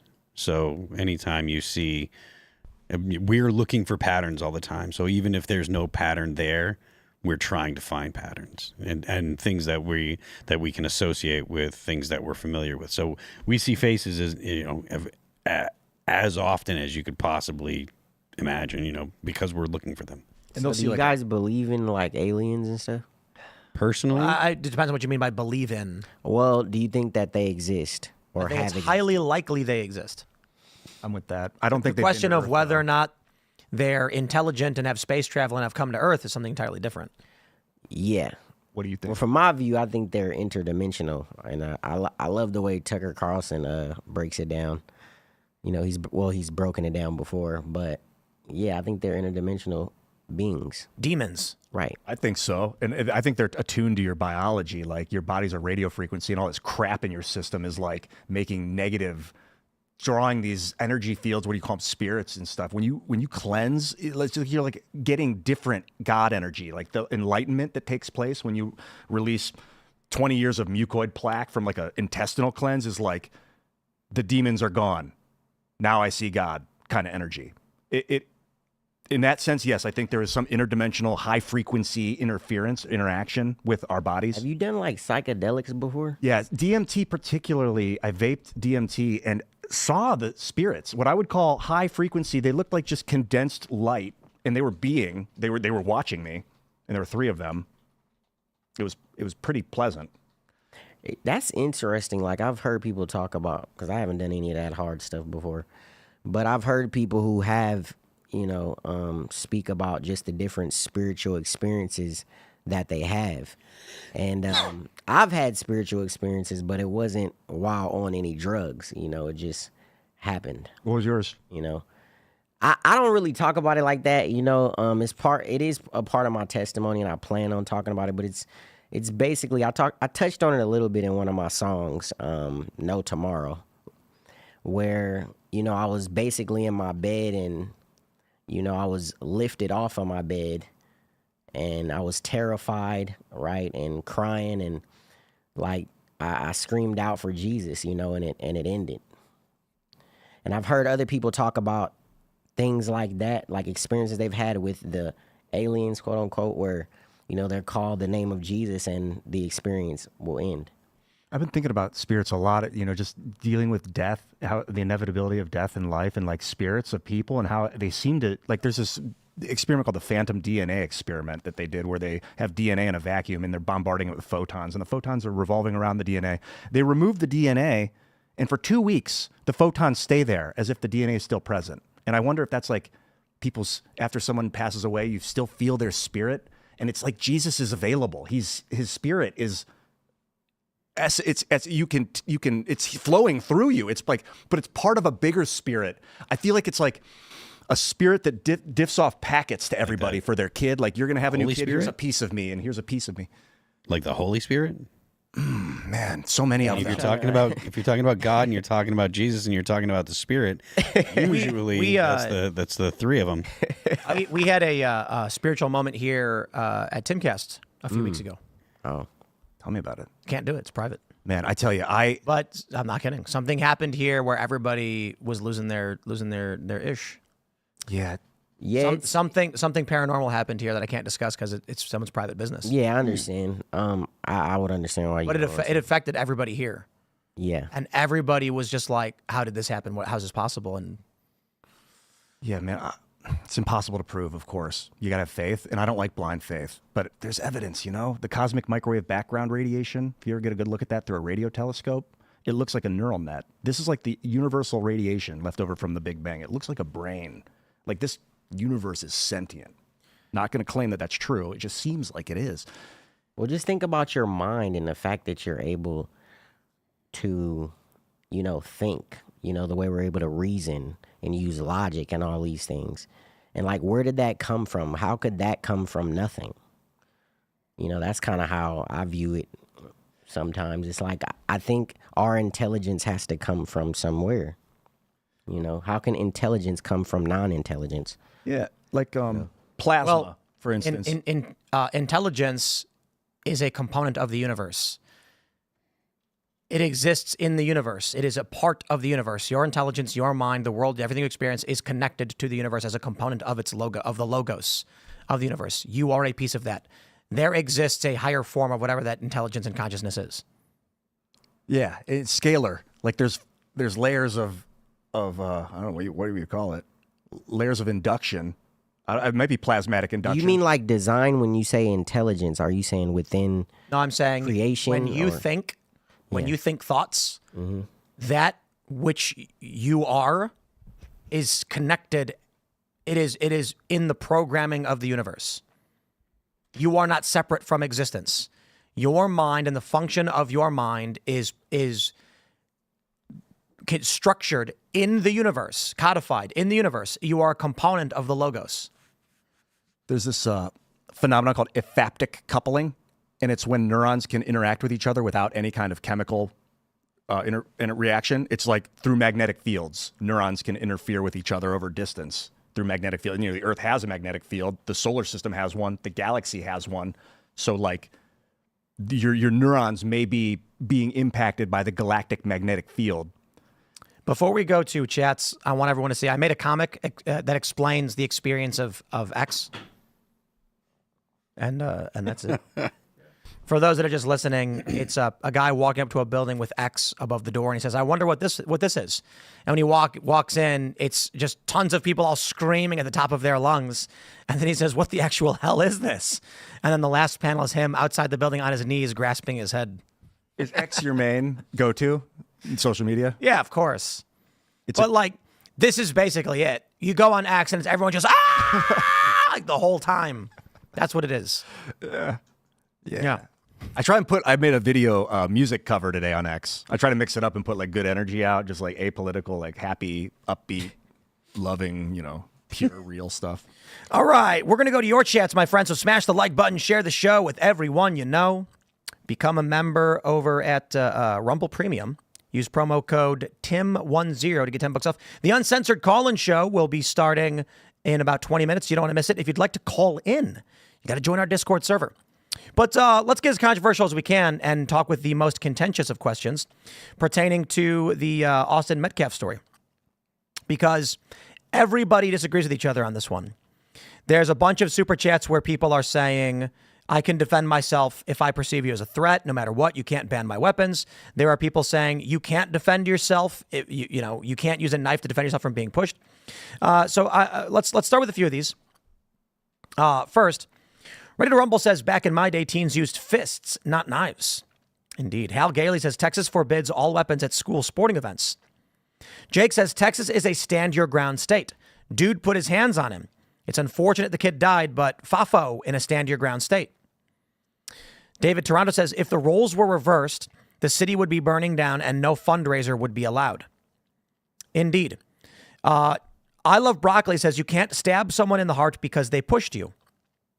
Okay, Phil, if someone pushes you, can you use lethal force? Yeah, you can. If someone initiates contact with you, you don't know where their line is to stop. So it is reasonable to say, look, he attacked me. I didn't know what he was going to do. I was in fear for my life, so I defended myself. I don't know the specifics of, nobody knows the exact specifics of this story with Carmelo and Metcalf. Some witnesses said that Austin touched Carmelo. Some say he grabbed him. Whatever. The courts will play it out. If weapons are banned, he's going to go to jail. However, in a general self-defense context, this is why I'm saying the story I find so confusing. We have always maintained, when it comes to self-defense, it is not the responsibility of the victim of an attack to determine the extent of that lethal force. Yeah. If they are being attacked, their perception of how far that force goes is it. You can't read someone's mind. You can't say, well, he didn't intend this or didn't intend that. Just the fact that someone initiates aggressive contact with you means that you may be in a position to defend where you have to defend yourself.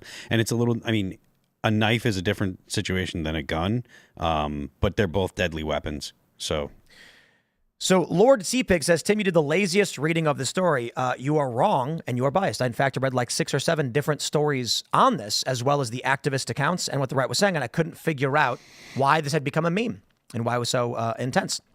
And I've done a couple of videos on it as well. He says he was in an event he wasn't a participant in, smuggled a blade in over 6 inches long, went to a rival team's tent, and then went for his weapon when confronted. So what's the story? If you go to an event you're not a participant in, do you have no right to defend yourself? Like, okay, Phil, you go to another band's show and you walk backstage. If someone is going to attack you, can you defend yourself? Yeah. I mean, you're ostensibly, if you're on private property and they don't specifically say... So it was a park. Okay, well, yeah, I mean, look... Some band's playing a show, you walk up to their trailer. Yeah. And they say, hey, you can't come in here. Words are exchanged. The guy grabs you. Can you defend yourself? I mean, in the scenario you're laying out, maybe not because you're going to their area, but if you're in a common area, you're in a park. There's no trespassing signs. Well, yeah, but if you went backstage or something like that, that might be. No, you're at a park and there's a trailer. You walk up to it and say, hey, this is our trailer. You can't be here. Oh, yeah. This kid was at a school. Yeah. Okay, yeah. Mm-hmm. But my point is, obviously, if you're trespassing and there's a sign saying you cannot enter and you attack somebody, you're going to jail. It's burglary.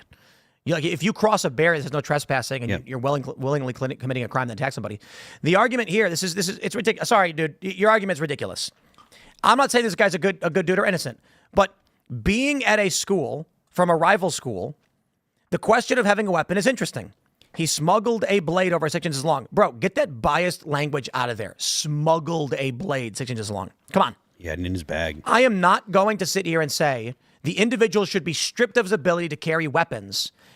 Keeping and bearing arms, in my opinion, I find it offensive that they say knives don't count. I think bearing arms, it used to mean swords.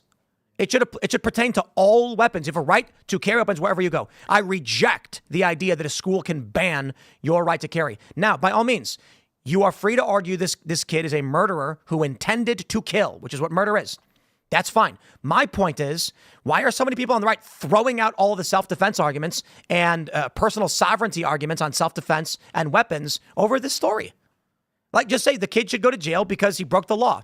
Okay, if Democrats pass a law saying you can't have weapons, you cannot carry weapons. Pick one. Look, the people in the city said you're not allowed to carry weapons at the school. Therefore, y'all, like these people are saying, that's it. The weapons were banned. Go to jail. Okay. Yeah, I mean, and honestly, like that is weapon-free zones. That is going to be considered a murder. You know, that will definitely be a murder. It might not be first degree. It might be manslaughter. The first tweet I saw in the story was, imagine if the races were reversed. And that's why I think the story largely went viral. Yeah. People on the right are sick and tired of the BLM narrative, and they've rallied around this one because they want it to be their narrative. But I don't play those games. By all means, say the dude did wrong and he should go to jail. That's fine. My point is, as far as it's concerned, I am never going to argue against a scenario where I may be in a circumstance, someone tries to grab me, and then I can't defend myself.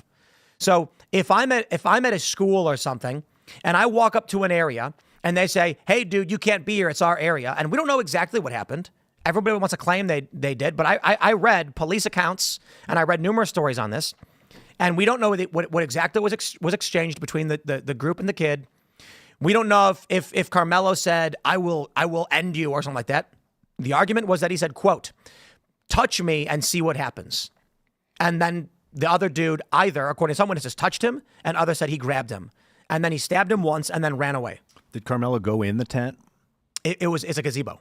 Oh, okay. And he wandered underneath he went into the... Let me show you do we not have the picture pulled up? They were like tents. It's a gazebo. Yeah, it's a pitch tent. They pop up tents, yeah. Yeah.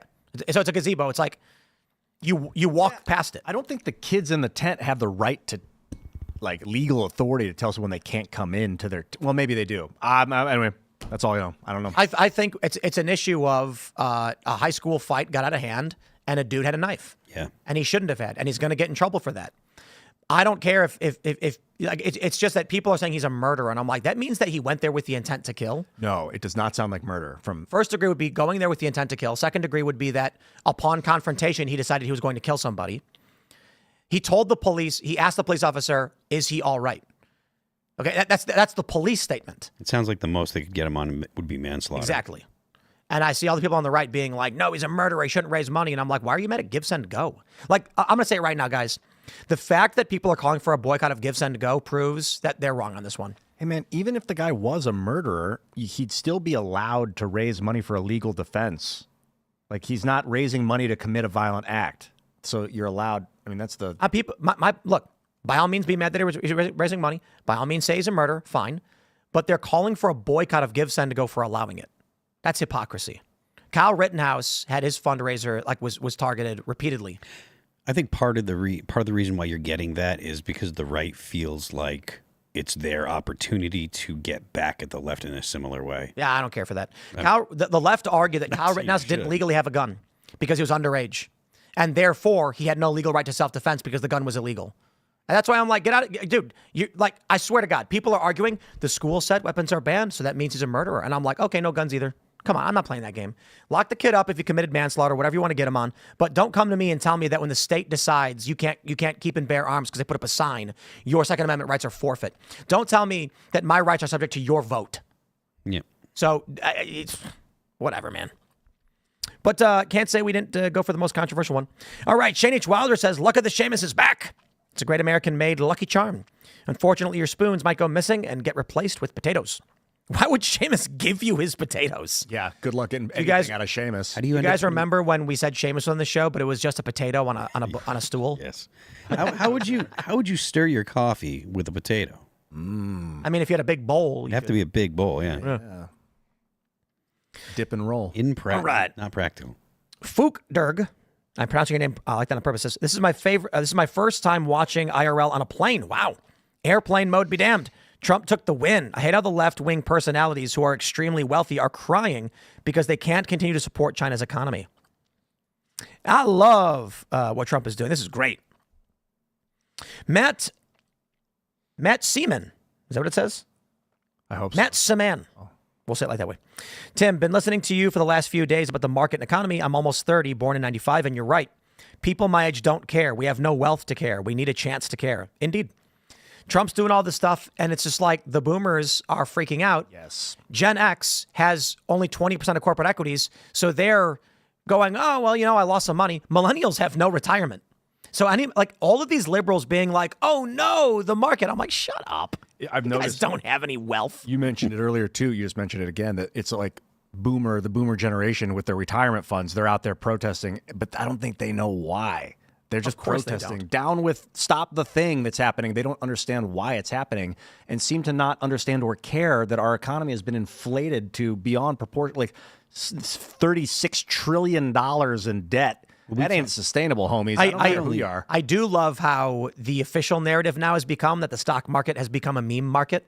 Yeah, well, I The mean, fact that Trump can just say things on Truth Social and trillions of dollars swing up and down. They're like, okay, the stock market may have meant something 50 years ago when you had to physically go there and say, I've got an order, and the guy's holding up the slip or whatever. But now that it's the internet and everything's in real time, it's all fake. It's all memes. I mean, ever since, at the very least, since 2009, when they started quantitative easing, the value of all the stocks, or the vast majority of stocks, is not real anymore. Because I've talked about this a couple times, but you've got people that have money that have been taking loans out at 1%, 1% interest or whatever, and taking that loan money, they refinance. Say you got a house that's like $10 million, right?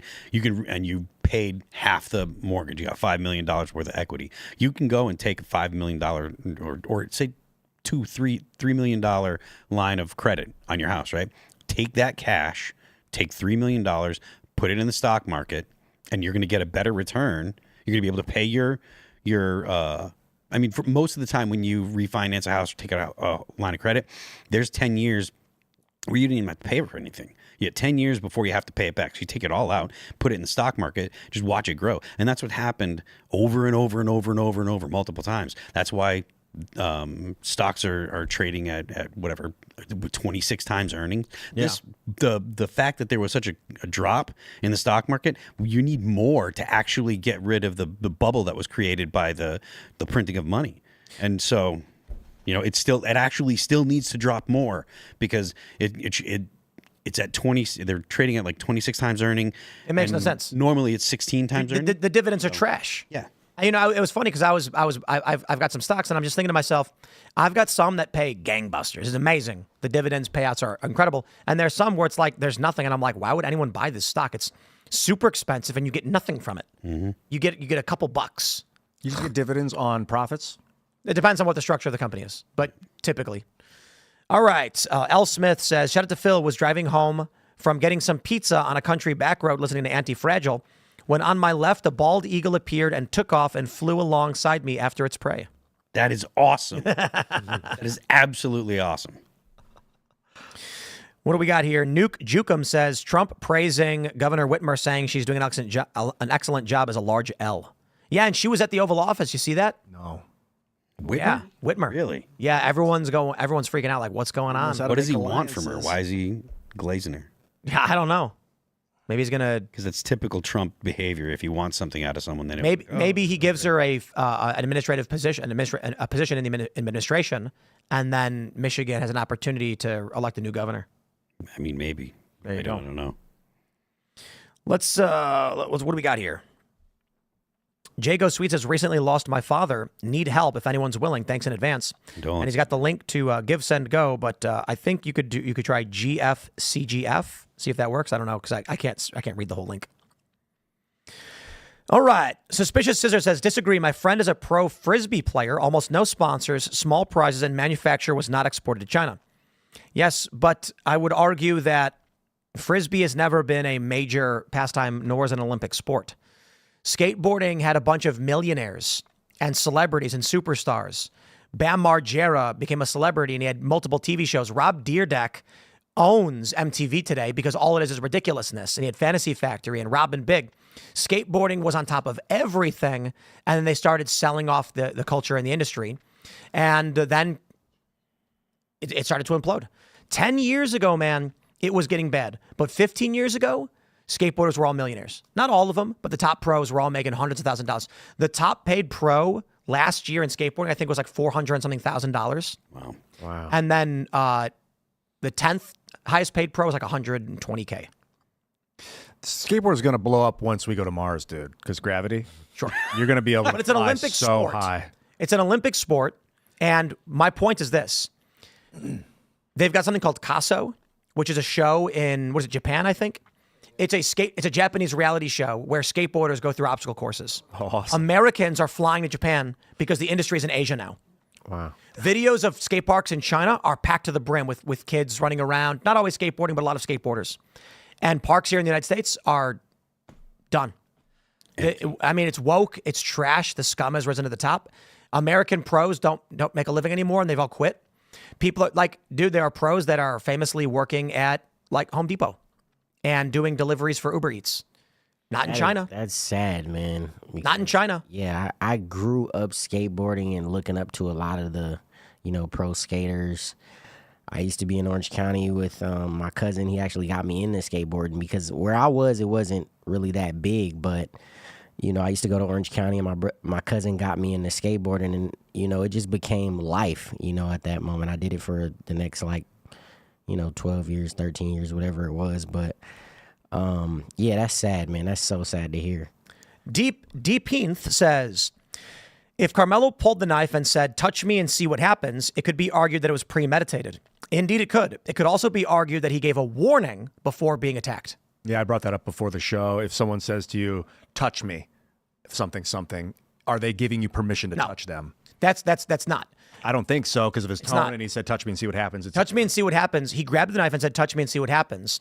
The issue you have there is, you are correct. You could argue he pulled a knife and said he was intending to do something to this person, which indicates he had a state of mind he was going to use lethal force on this person. However, considering he said, touch me and see what happens, to a jury, he's saying, don't attack me. And then the fact that the police officer claimed after Carmelo turned himself into police, Carmelo asked the officer, is he going to be all right? Now, maybe he was just smart enough to ask that question because he knew it would create a scenario where the officer would testify. He assumed dude was alive. Daniel Penny also had compassion for the guy he was choking. And, yeah, Penny afterwards, when he went to the police, he said Penny didn't know the guy died, Jordan Neely. And he was telling the cops, he was like, look, man, I just didn't want him to hurt anybody. So I don't talk to cops. He got off. I doubt Carmelo Anthony had the state of mind to think to himself, they're going to get me on murder. I better act like I didn't intend to do it. I think he legit ran away and then asked the cop, is he going to be all right? Don't bring knives, I guess. I don't know. This story is crazy because it's remarkable to see people saying, if you go somewhere, like everybody's just demanding they know what happened, right? Like, here we go. Proud Brown Conservative says, Timmy stabbed him in front of his twin brother at a track meet. Read the story, otherwise you're ignorant. By the way, congrats on being a Pops. Now welcome to the club. I do appreciate that part. But the first part, you don't know what happened. Nobody does. I read multiple stories and the police statements on this. The story is they went to their tents. Carmelo was there. They said, you're at the wrong tent. You can't be here. Words escalated to a verbal altercation. Carmelo pulled a knife out of his bag and said, touch me and see what happens. Some witnesses say Austin touched him. Some witnesses say he grabbed him. Carmelo then stabbed him in the chest one time with the knife before running away. He was apprehended / turned himself into police and said, he asked the officer, could this be considered self-defense? Was the question. And then he asked, is he going to be all right? That's the story. That's it. And I'm seeing conservatives be like, he intentionally went there, smuggled a knife in, and like they didn't know each other. They didn't know who each other's were. The kid was from a different school. So look, whatever. Like you're allowed to, you're entitled to your opinion, but it's crazy to me that the right is being like, the school banned weapons, therefore he's going to jail. It's like, okay, that's the crux of this for me, because I feel like it's an example of future cases, potential cases that we may see on grounds like schools, and it's more of a self-defense argument or a Second Amendment argument in some instances. How about we just teach our children to value others' children's lives? You know what I mean? That's what I try to do. You know, in my children's lives, that's what me and my wife try to do, is teach our kids to value life. What's your main tactic to do that? Well, for one, you know, we're Christians, and, you know, that's pretty much at the forefront, you know, and at the foundation is valuing life. So, you know, if you have to defend yourself, you know, I think you have to defend yourself. You're being put in no other position. Like if somebody comes to my home, right, and they want to harm me or my children or my wife, I have to defend my home. So here's one from Brandon G, and then because we got time for one more. He says, what is it? Nothing matters but this. He was at a school event at the wrong team's tent with a knife. He clearly chose murder than to walk away, cut and dry here. Nope, wrong. Imagine you are invited to a party at someone else's house, and you are legally carrying a firearm. And then a fight breaks out, and or like an altercation breaks out between you and some guy, and, you know, there's drinking involved or whatever. I'm not trying to make a one-for-one scenario. I'm trying to create a potential scenario separate from this one with similarities. You go to a party. Let's say you go to a party, and some guy starts saying stuff like, yo, man, get out of here. And you're like, I can do what I want. I was invited to the party. Verbal altercation escalates, and then the dude, you're standing there, and you pull your sweater back, and you've got a gun. You put your hand up and say, don't come close to me, bro. I'm warning you right now. Do not come close. Do not take another step. Then the guy grabs your arm and makes a move, so you draw your weapon, and you use it. Okay, make the argument you have no right to defend yourself when you're being attacked by a guy. Make the argument. By all means, go ahead and do so. I ain't going to do it. I don't know the circumstances. You can argue that you're in a place you're not supposed to be. You can argue it's that guy's house, and it doesn't matter. A guy can invite you into your neighbor could be like, come on over, brother. And then if he gets physical with you, you can defend yourself. And then what? The police are going to be like, well, you were in his house. And it's like, yeah, you invited me in. It's like, the door was open, and they were having a party, and I walked inside, and he told me I wasn't allowed in his house. I apologized. Then he came at me and attacked me. It's going to be a difficult case, but yeah, you can't attack someone. It is complicated, okay? So the circumstances can be wild and all over the place. But we're going to do this. We're going to go to the uncensored call-in show, so smash the like button. Share the show with everyone you know. Subscribe to this channel. Join our Discord server at timcast.com to get into the chat if you want to talk to us, because we're going to take your calls in about 30 seconds over at the Uncensored Show on rumble.com/Timcast IRL for premium users. Follow me on X and Instagram at Timcast. Kory, do you want to shout anything out? Oh, yeah, absolutely. So if you weren't here in the beginning, I shared how I have my album that just came out in December. It's called Let There Be Light. So Kory Yeshua on Spotify, Apple Music, and you can find me on all the platforms pretty much at Kory Yeshua, KoryYeshua. Thanks, man. You can follow me at Ian Crossland everywhere. On X and Instagram, I upload covers and music, which have been pretty cool. On YouTube, I just did a video about deconstruction versus destruction, the difference between the two, specifically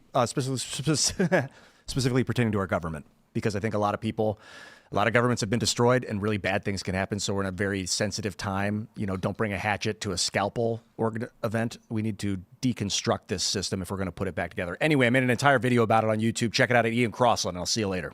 I am Phil That Remains on Twix. I'm Phil That Remains Official on Instagram. The band is All That Remains. New record dropped on January 31st. It's called Anti-Fragile. You can check it out on all the streaming platforms and on YouTube. Don't forget the left lane is for crime. We will see you all over at rumble.com/Timcast IRL in about 30 seconds. Thanks for hanging out.